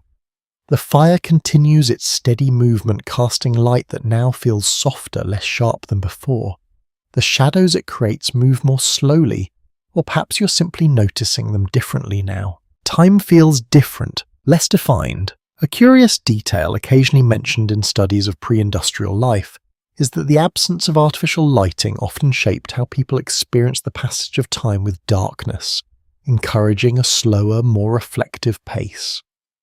Sitting here, you begin to feel that effect not as an idea, but as a sensation. Moments stretch, gently. You shift your weight once more, finding a position that feels natural for rest rather than alertness. The bench supports you in a way that is simple but sufficient. Your body no longer resists it. Instead, it accepts the shape, the firmness, the quiet stability it offers. You are comfortable. Enough. Nearby, a soft exhale breaks the stillness, followed by the subtle movement of someone adjusting their position in sleep or near sleep. The sound is brief, yet it carries a sense of transition, marking the point where wakefulness begins to give way. The night deepens around you. The murmur of voices continues to fade, not completely, but enough that it no longer defines the space. In its place, smaller sounds take on greater presence, the shifting of fabric, the quiet movement of breath, the occasional settling of wood. Each one stands out, then blends again. You sit within that shifting soundscape, your awareness no longer searching, no longer adjusting. It simply rests, taking in what is there without needing to change it. The tavern holds its quiet, steady and calm, and within that calm you begin to feel the night. Not as something outside you, but as something you are gently moving through, moment by moment without urgency. You remain where you are, your body at ease, your awareness softened by the steady rhythm of the room, when your attention begins to shift once more. This time it is the light that draws you in, not the warmth it brings, but the way it shapes everything you see. It moves constantly, never fixed. The fire continues to burn at the center of the room, its flames rising and falling in quiet patterns that seem almost deliberate. Each flicker sends light outward in uneven waves, touching surfaces briefly before retreating again. The result is a space that never fully settles into stillness. You watch the shadows. They stretch and fold. Across the table, the edge of a bowl catches the glow for a moment, its surface brightening before fading back into muted tones.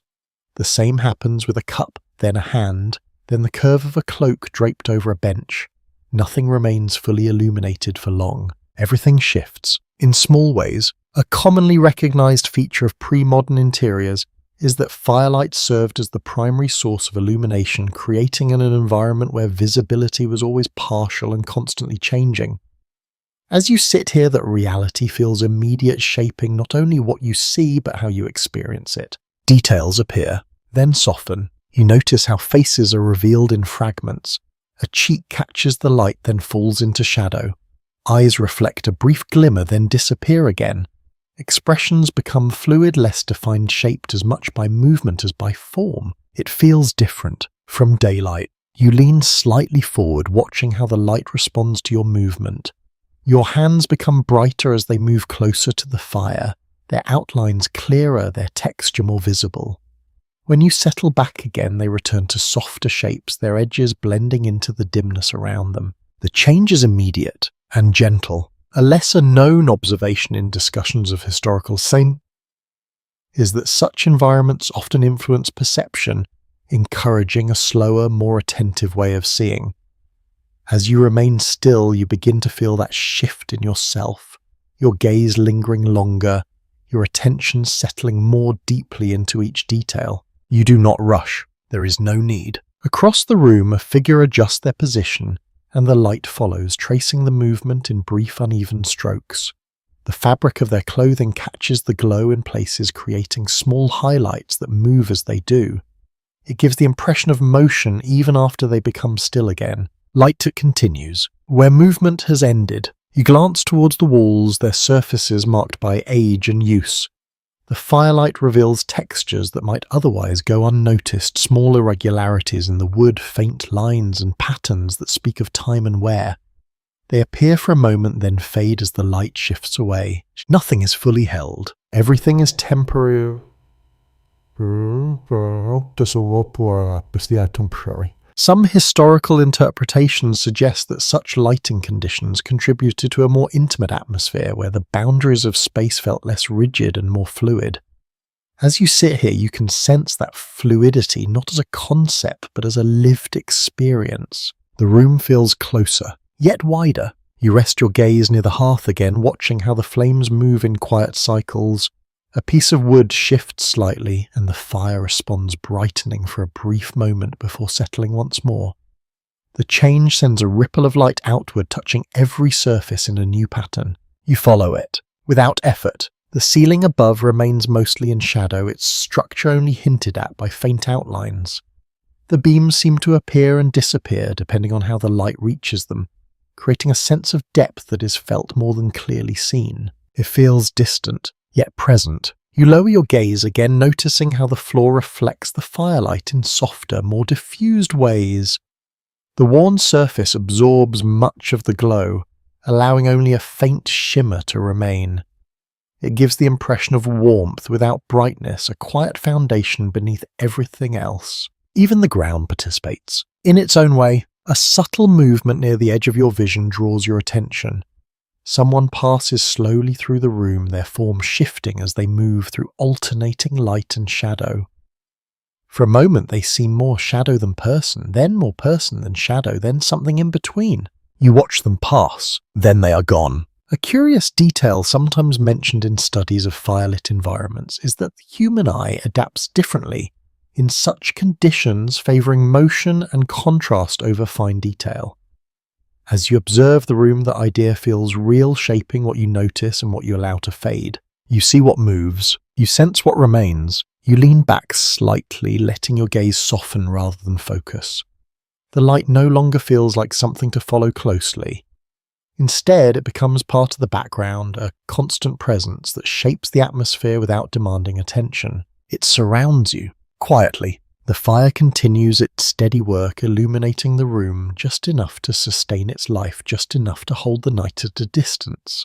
Nothing is fully revealed, but nothing is entirely hidden either. You exist within that balance between light and shadow, and as you remain still, your awareness settles into that gentle, shifting glow where the world feels softer, slower, and quietly complete. You remain settled in your place, your gaze no longer searching your body, aligned with the quiet rhythm of the room, when you begin to notice something else. Even as many around you drift toward rest, the tavern does not fully stop. It continues, in softer ways. At first, it is only a slight movement near the hearth. The keeper steps forward again, adjusting a piece of wood with practiced ease. The flames respond with a brief lift, then settle back into their steady pattern. The motion is quiet, almost unnoticed, yet essential to everything that follows. The fire must continue, always. You watch as the keeper pauses for a moment, their attention moving across the room in a slow, deliberate sweep. Their gaze rests briefly on those who have already settled into sleep or near sleep, then shifts again, ensuring that nothing has been overlooked. A quiet vigilance, never announced. A broadly recognized aspect of life in such shared spaces is that activity rarely ceased entirely even during the night, as certain tasks required ongoing attention. As you observe, it becomes clear that rest and movement coexist here rather than replacing one another. They overlap, gently. Near the far wall, someone shifts in their place, turning slightly beneath their cloak. The fabric moves with a soft, drawn-out sound, then becomes still again. The motion is small, but it carries a sense of presence that lingers for a moment before blending back into the room. You hear it, then it fades. A lesser explored detail in accounts of communal sleeping arrangements is that individuals often remained partially aware of their surroundings, responding to subtle changes without fully waking. As you listen, you begin to notice these small adjustments happening throughout the space. A breath deepens, a hand moves, a body settles. Each action is quiet yet meaningful, contributing to the ongoing life of the room. Nothing feels disruptive.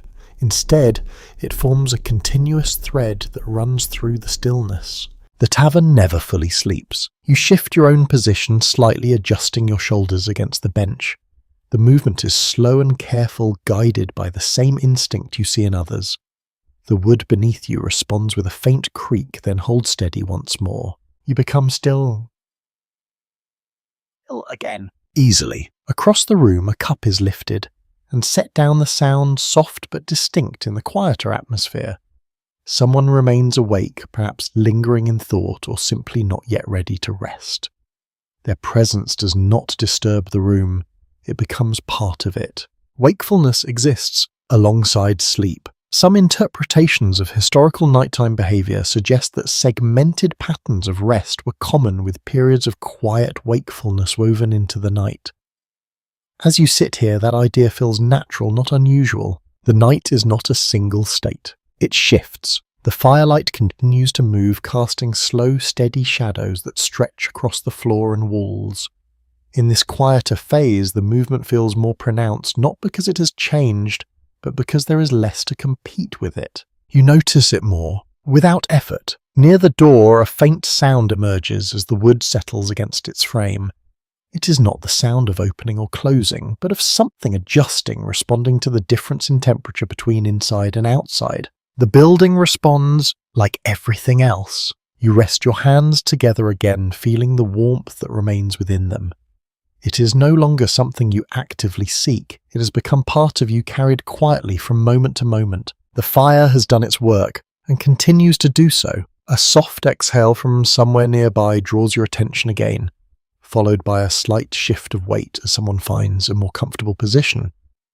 The sound is brief, but it carries a sense of transition, marking the gradual movement from wakefulness into deeper rest. The night deepens further. Around you, a curious observation sometimes noted in studies of pre-modern life is that communal spaces fostered a shared awareness where even small changes in sound or movement could be felt by many without disrupting the overall calm.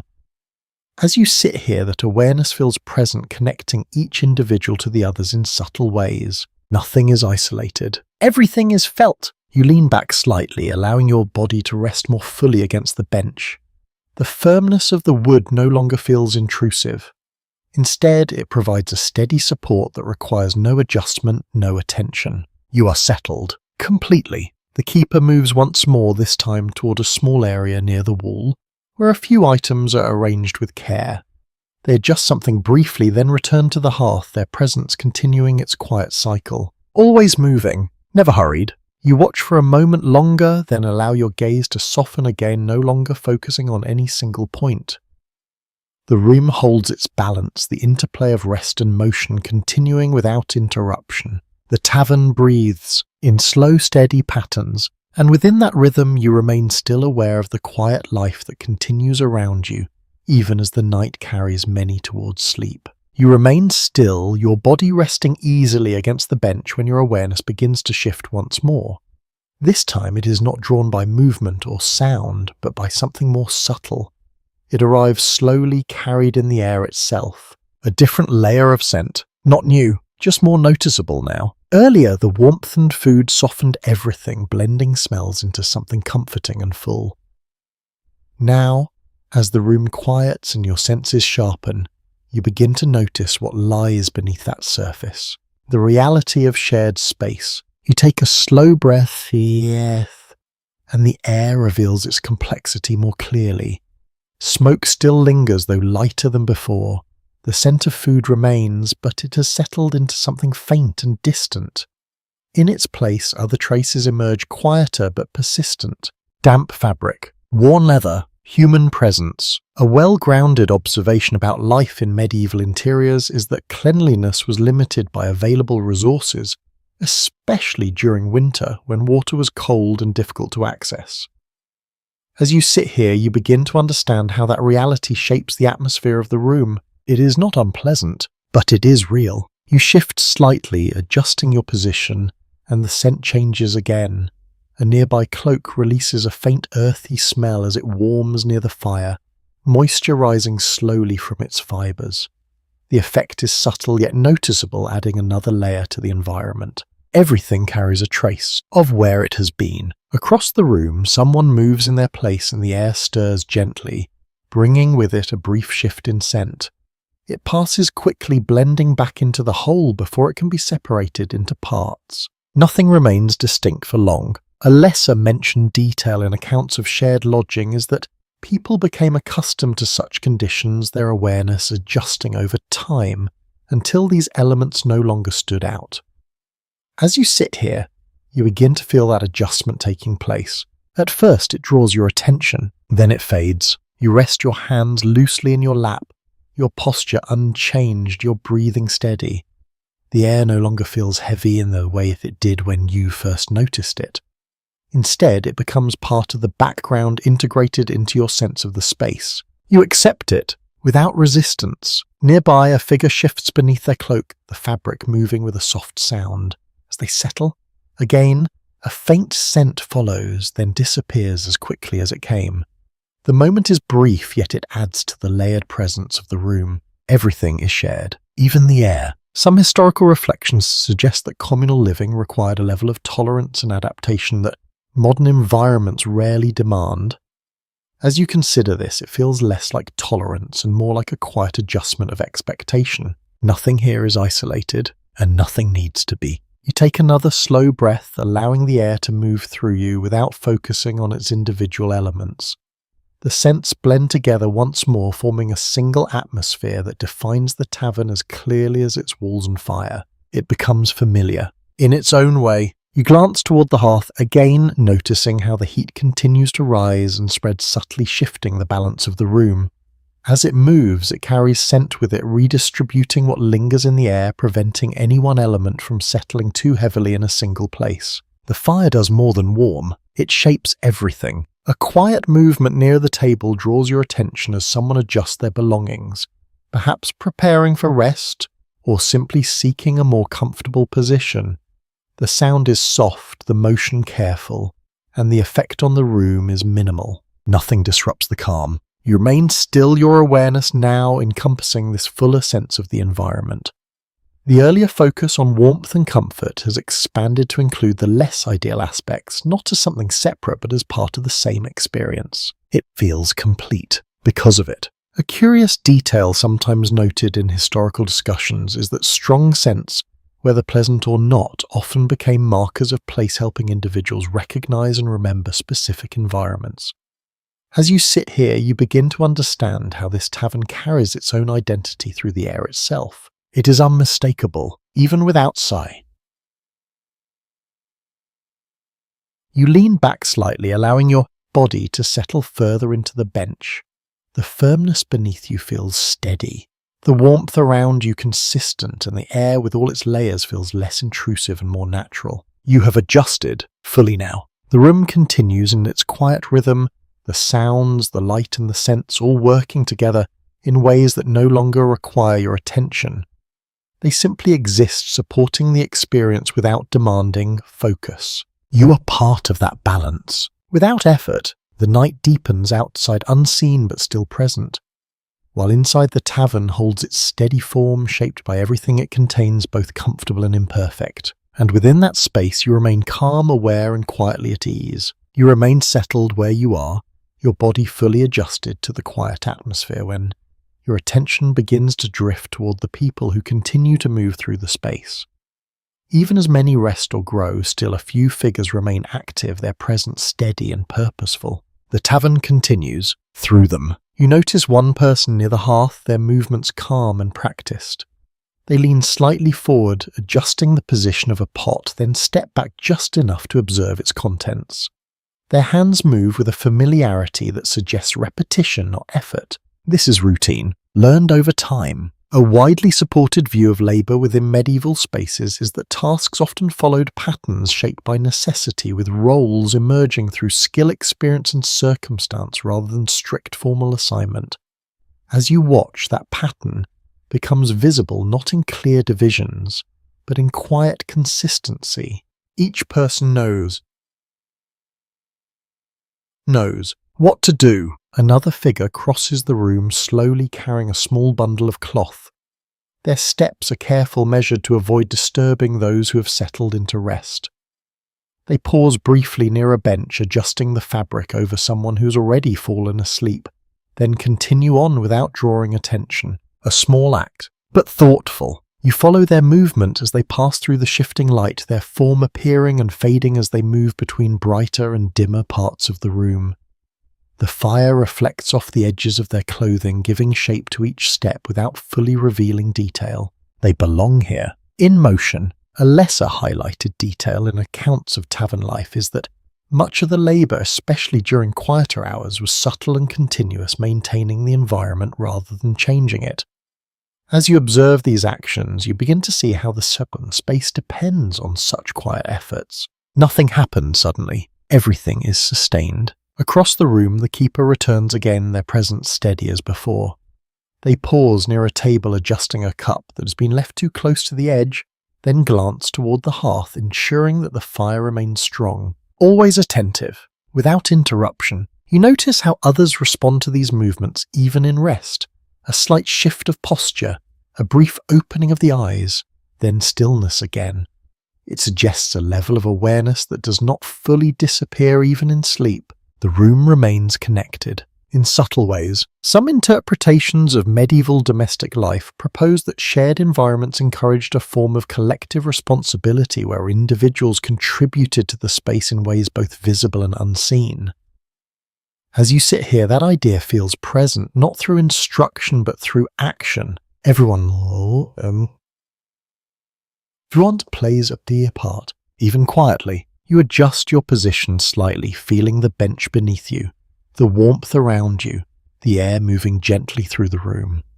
Your own stillness becomes part of the balance, not separate from the movement but complementing it. You are included without needing to act. Near the far wall, another figure kneels briefly, gathering a few items that have been left scattered. They move carefully, placing each object in a more stable position before rising again. The action is simple, yet it contributes to the overall order of the space. Small corrections made without notice. A curious observation sometimes discussed in historical studies is that much of daily life relied on these quiet, repetitive actions, often unrecorded, yet essential to maintaining comfort and function. As you watch, you begin to appreciate how these moments shape the environment more than any single larger event. They sustain everything, gently. The fire shifts again, its light reaching outward in a slightly brighter wave before settling back. The movement highlights the faces of those still awake, then softens, returning them to shadow. It creates a rhythm that feels almost like breathing. The tavern breathes through light and motion. You glance toward the person near the pot once more. They stir it lightly, then step back, their attention divided between the food and the room itself. Their presence feels steady, reassuring in a way that does not demand recognition. They are part of the structure, as much as the walls. You take a slow breath, letting the air move through you without focusing on its individual elements. The scents, the sounds, the warmth all remain, but they no longer stand apart. They have blended into a single experience that feels complete. You are within it, fully now. Across the room, the figure who adjusted the cloth earlier returns to their place, settling onto a bench with quiet care. Their movement slows, their posture softens, and they become still, joining the others in rest. The activity lessens, gradually, yet it does not disappear entirely. The keeper remains near the hearth. The fire continues its steady work. The occasional movement still passes through the space, maintaining the balance that has been established. Nothing stops. It only slows. You lean back slightly, allowing your body to rest more fully, your awareness no longer shifting from one detail to another. Instead, it holds the entire space at once, the movement and stillness existing together in quiet harmony. You remain there, part of the ongoing life of the tavern, surrounded by both rest and gentle activity, and in that balance the night continues calm and uninterrupted. You remain still, your body resting easily within the shared quiet, when a new awareness begins to form. It does not come from sound or movement, but from a subtle shift in how you perceive the space around you. A sense of caution, not fear, just awareness. You begin to notice how certain objects are kept close to their owners even as they rest. A small bag is tucked beneath an arm. A cup is placed within easy reach. A cloak is wrapped tightly, not only for warmth, but as a barrier that separates one person from another. Nothing is left entirely unattended, even in stillness. A commonly acknowledged reality of travel in the medieval world is that security was never fully guaranteed, especially in shared spaces where strangers gathered. As you look around, that understanding becomes visible not through open concern but through quiet habits. People remain careful, without appearing so. Across the room, a traveller shifts slightly, their hand moving instinctively toward a small bundle beside them. The gesture is brief, almost unconscious, yet it reveals something deeper, a practiced response shaped by experience rather than immediate need. They check, then rest again. You observe without judgment, simply allowing the pattern to become clear. No one speaks of danger, no one expresses distrust, and yet there is a subtle awareness that runs beneath the calm, guiding small decisions. Where to sit, what to hold, how to rest. A lesser explored detail in accounts of tavern life is that trust often existed alongside caution, creating a balance that allowed shared spaces to function without complete certainty. As you sit here, you begin to feel that balance not as tension but as a quiet layer beneath everything else. It is always present, even when unseen. You adjust your own posture slightly, becoming aware of your belongings, of where they rest, of how easily they can be reached. The movement is small, guided more by instinct than by thought. You follow the pattern, without being told. Near the hearth, the keeper continues their steady movement, their presence acting as a quiet anchor within the room. Their awareness seems to extend beyond simple tasks, encompassing the overall state of the space. They observe, without intruding. Some interpretations of medieval social spaces suggest that figures like the keeper played an important role in maintaining a sense of order, not through strict control, but through consistent presence. As you watch, that role becomes clear, woven into the rhythm of the tavern. Nothing feels chaotic. Despite the lack of formal structure, a faint sound near the door draws your attention again, a small shift in the wood as it settles against the frame. The cold remains outside, pressing gently against the barrier, reminding you of the difference between inside and out. The contrast holds, steady and constant. You glance toward the darker corners of the room where the firelight reaches only in faint traces. Shapes are less defined there, more suggested than seen. It creates a sense of depth of space that extends beyond immediate awareness. You do not feel threatened, but you remain aware. A curious observation sometimes noted in studies of shared lodging is that the presence of others could both increase and reduce feelings of security depending on the situation. As you sit here, you begin to understand how both can exist at once. You are not alone, and that matters. Yet the unknown remains. In small ways, across the room someone stirs in their rest, turning slightly, their cloak shifting with a soft sound. The movement draws a brief glance from another nearby, then both settle again into stillness. A quiet check. Without words, you rest your hands together once more, feeling the warmth that still lingers there, grounding your awareness. The fire continues its steady work, the light moving gently across the room, revealing and concealing in equal measure. Nothing is fully exposed, and nothing is fully hidden. You take a slow breath, letting the air move through you, carrying with it the layered presence of the space. The scents, the sounds, the warmth, and the quiet awareness all blend together into something that feels complete, even with its imperfections. It holds together. Through balance, you shift slightly, settling deeper into your place, your body no longer adjusting but resting fully. The awareness of caution does not disturb your calm. Instead, it becomes part of it, a natural element of the environment you now understand. You remain present, without tension. The tavern continues in its quiet rhythm, the fire burning, the people resting, the keeper moving with steady purpose. Beneath it all, the subtle awareness of security and risk exists not as a disruption, but as a quiet foundation. You sit within that balance, neither fully guarded nor completely unaware, but comfortably in between, and the night carries on calm and steady, holding both safety and uncertainty in equal measure. You remain where you are, your body settled and your awareness steady when something begins to change again. It does not arrive as a clear signal, nor does it interrupt the quiet of the room. Instead, it unfolds slowly, almost too gently to notice at first.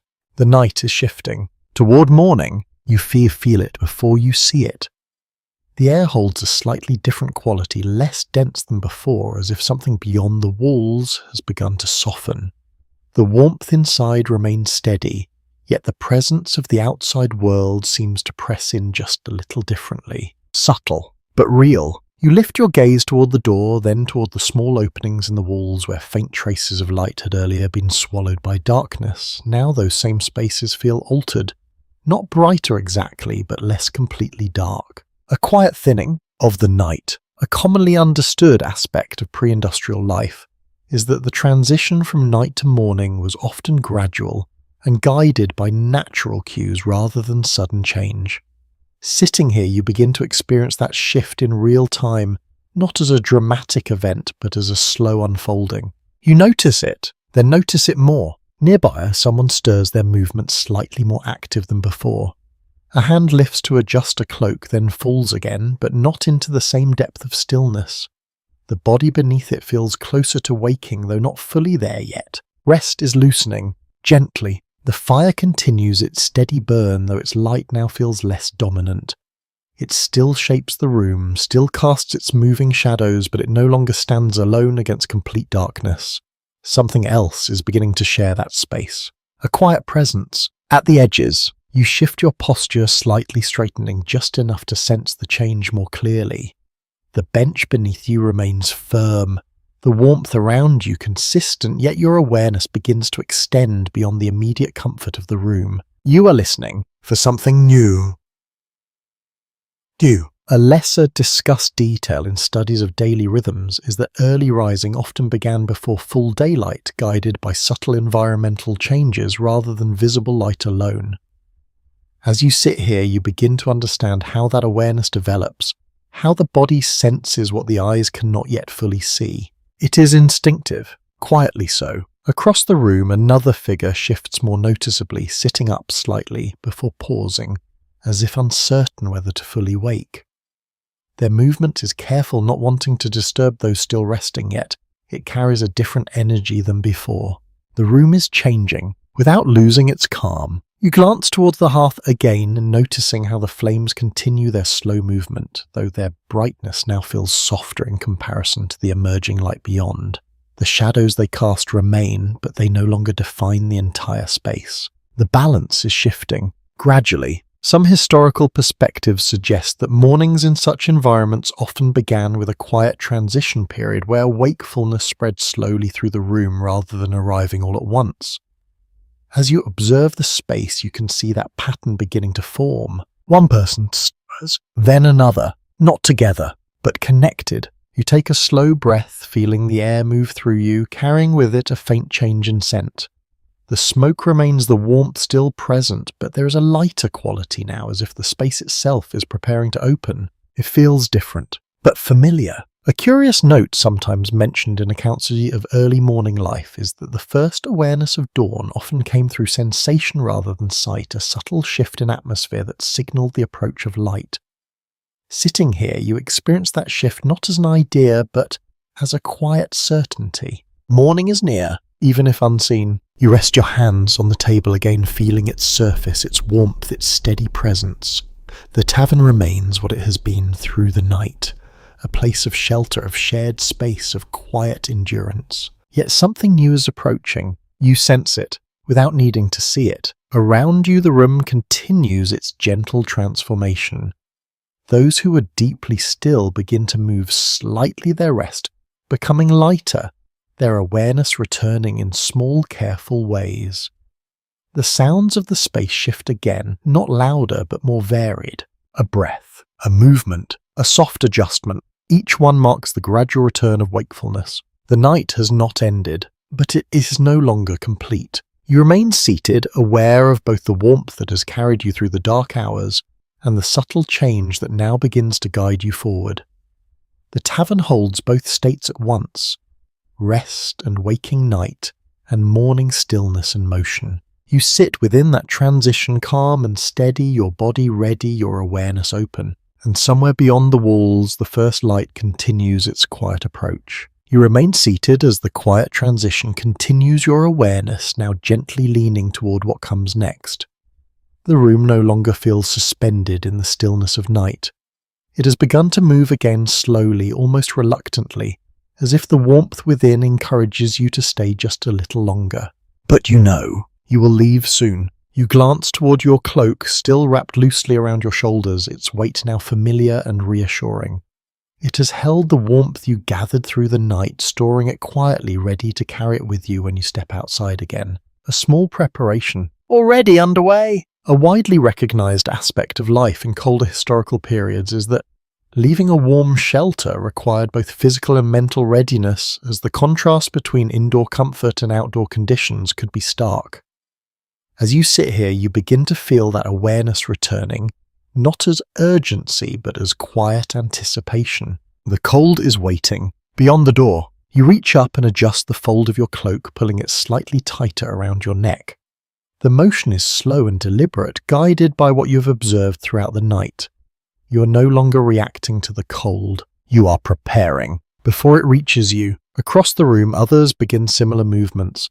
A traveller gathers their belongings, checking each item with careful attention. Another stands slowly, stretching just enough to restore feeling to their limbs. No one rushes yet. The room carries a subtle sense of forward motion. Departure is coming, for many. A lesser noted observation in descriptions of tavern life is that mornings often brought a quiet dispersal rather than a coordinated exit, with individuals leaving at different times based on their needs and destinations. As you watch, you can see that pattern forming. One prepares, another waits. Each follows their own pace. You rise slowly from the bench, feeling the firmness beneath you release as you stand. Your body responds with a brief stiffness, then settles the warmth still held within your muscles and clothing. The air feels slightly cooler at this height, though not sharply so. You remain steady, balanced. You place a hand on the table for a moment, feeling its surface one last time, its warmth now softer than before.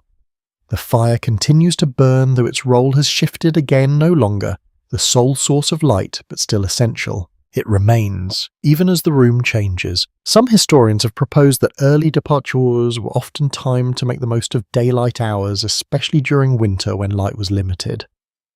As you stand here, that idea feels present, not through instruction, but through the natural flow of movement you see around you. People are preparing to meet the day. You gather your belongings, simple as they are, ensuring that nothing has been left behind. The motion is careful, not hurried, each action completing itself before the next begins. You have learned from the space. Nearby, the keeper moves once more, their presence unchanged, yet their attention now shifts toward those preparing to leave. A brief exchange of glances, a small nod, a quiet acknowledgement that requires no words. The cycle continues. Without pause, you turn slightly, looking once more across the room. The benches, the tables, the hearth, each one holds a different meaning now than when you first entered. They are no longer unfamiliar objects, but parts of an experience you have moved through. You carry it within you. A curious detail sometimes mentioned in Reflections on Travel is that brief stays in shared spaces could leave lasting impressions, shaping how individuals understood both hardship and comfort. As you stand here, you begin to feel that quiet imprint forming. Not dramatic, but lasting. You take a slow breath, feeling the air move through you, carrying the final traces of warmth, smoke, and the presence of others. The scents feel lighter now, less layered, as if the room itself is beginning to release the night. It is opening to the morning. You adjust your cloak once more, ensuring it sits securely, then take a step toward the door. The movement is unhurried, guided by readiness rather than necessity. You're not forced to leave, but you choose to. Behind you, the tavern continues its quiet life, those who remain still resting, those who rise preparing in their own time. The fire burns steadily, holding the space together even as it begins to change. It will continue. After you go, you reach the door and pause, your hand resting lightly against the wood. It feels cooler here, touched by the air beyond a reminder of what awaits. You're ready, more than before. The warmth you carry is not just from the fire or the food or the drink. It is something deeper, something shaped by the shared experience of the night, by the quiet understanding you have gained. You take one final breath inside, then prepare to step out. You keep your hand on the door for a quiet moment, feeling the coolness beneath your palm, noticing how different it feels from the warmth that has surrounded you through the night. The contrast is gentle yet unmistakable, a quiet reminder of what waits beyond. You open the door, slowly. The air meets you first, brushing against your face with a familiar sharpness. It is not shocking this time. It feels expected, almost understood, as if your body is already prepared for it. The cold carries a clarity that was absent inside a lightness that feels both distant and immediate. You step outside, carefully. The ground beneath you is still firm with frost, its surface unchanged, yet your experience of it feels different now. Your steps land more steadily, your posture more aligned, your breath more measured, as it rises once again in pale clouds. The night has thinned, not fully gone, but changing. A widely accepted understanding of winter mornings in pre-modern life is that the earliest light often arrived gradually revealing the world in slow layers rather than sudden brightness. As you look ahead, you begin to see that process unfolding around you. The darkness softens. Gently, the outlines of buildings become clearer, their shapes emerging from shadow into faint definition. The sky above no longer feels entirely deep or closed. There is a subtle shift in tone, a quiet light pressing from beyond the horizon, not yet visible but present. You pause, just for a moment. The air carries new sounds now, distant movement faint and scattered, begins to replace the deep stillness of the night. A door opens somewhere nearby. A soft voice follows, then fades. The world is beginning again, one small action at a time. It is not sudden, it unfolds. You pull your cloak closer, feeling the warmth you gathered inside still held within its folds. The cold touches you, but it does not reach as deeply as before. It meets resistance, now shaped by what you carry. You are different from when you arrived. A lesser-known detail sometimes discussed in historical accounts is that brief periods of shelter could significantly affect a traveller's endurance, providing enough warmth and rest to make the next stretch of journey manageable. As you stand here, you can feel that effect within you. The warmth remains, quietly. You take a few steps forward, moving away from the door, allowing it to close behind you. The sound is soft, final, yet not heavy.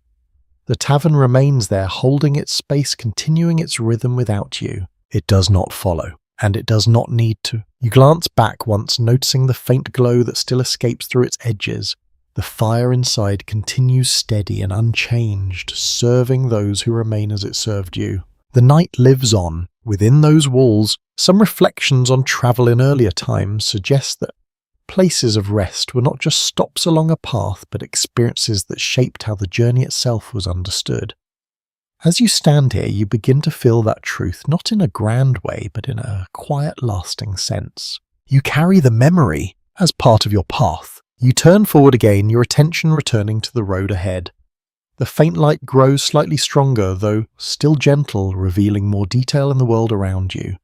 The ground, the buildings, the sky, each one becoming clearer without losing the calm of early morning. Everything emerges, without rush. A curious observation sometimes noted in studies of daily life is that the transition from night to day often carried a reflective quality, a moment where past experience and future action briefly overlap.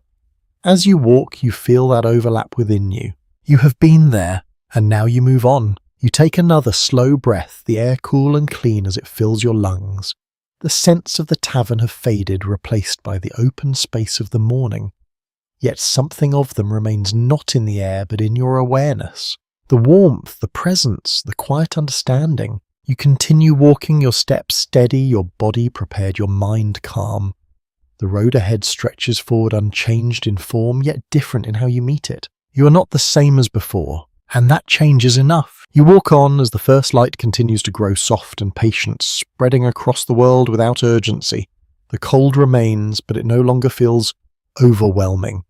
It is something you move through, not something that defines you. Your breath rises and falls in a steady rhythm matching the quiet pace of the morning. Each step feels grounded, supported by the warmth you carry within a warmth that is no longer tied to a place but to an experience. The tavern fades behind you.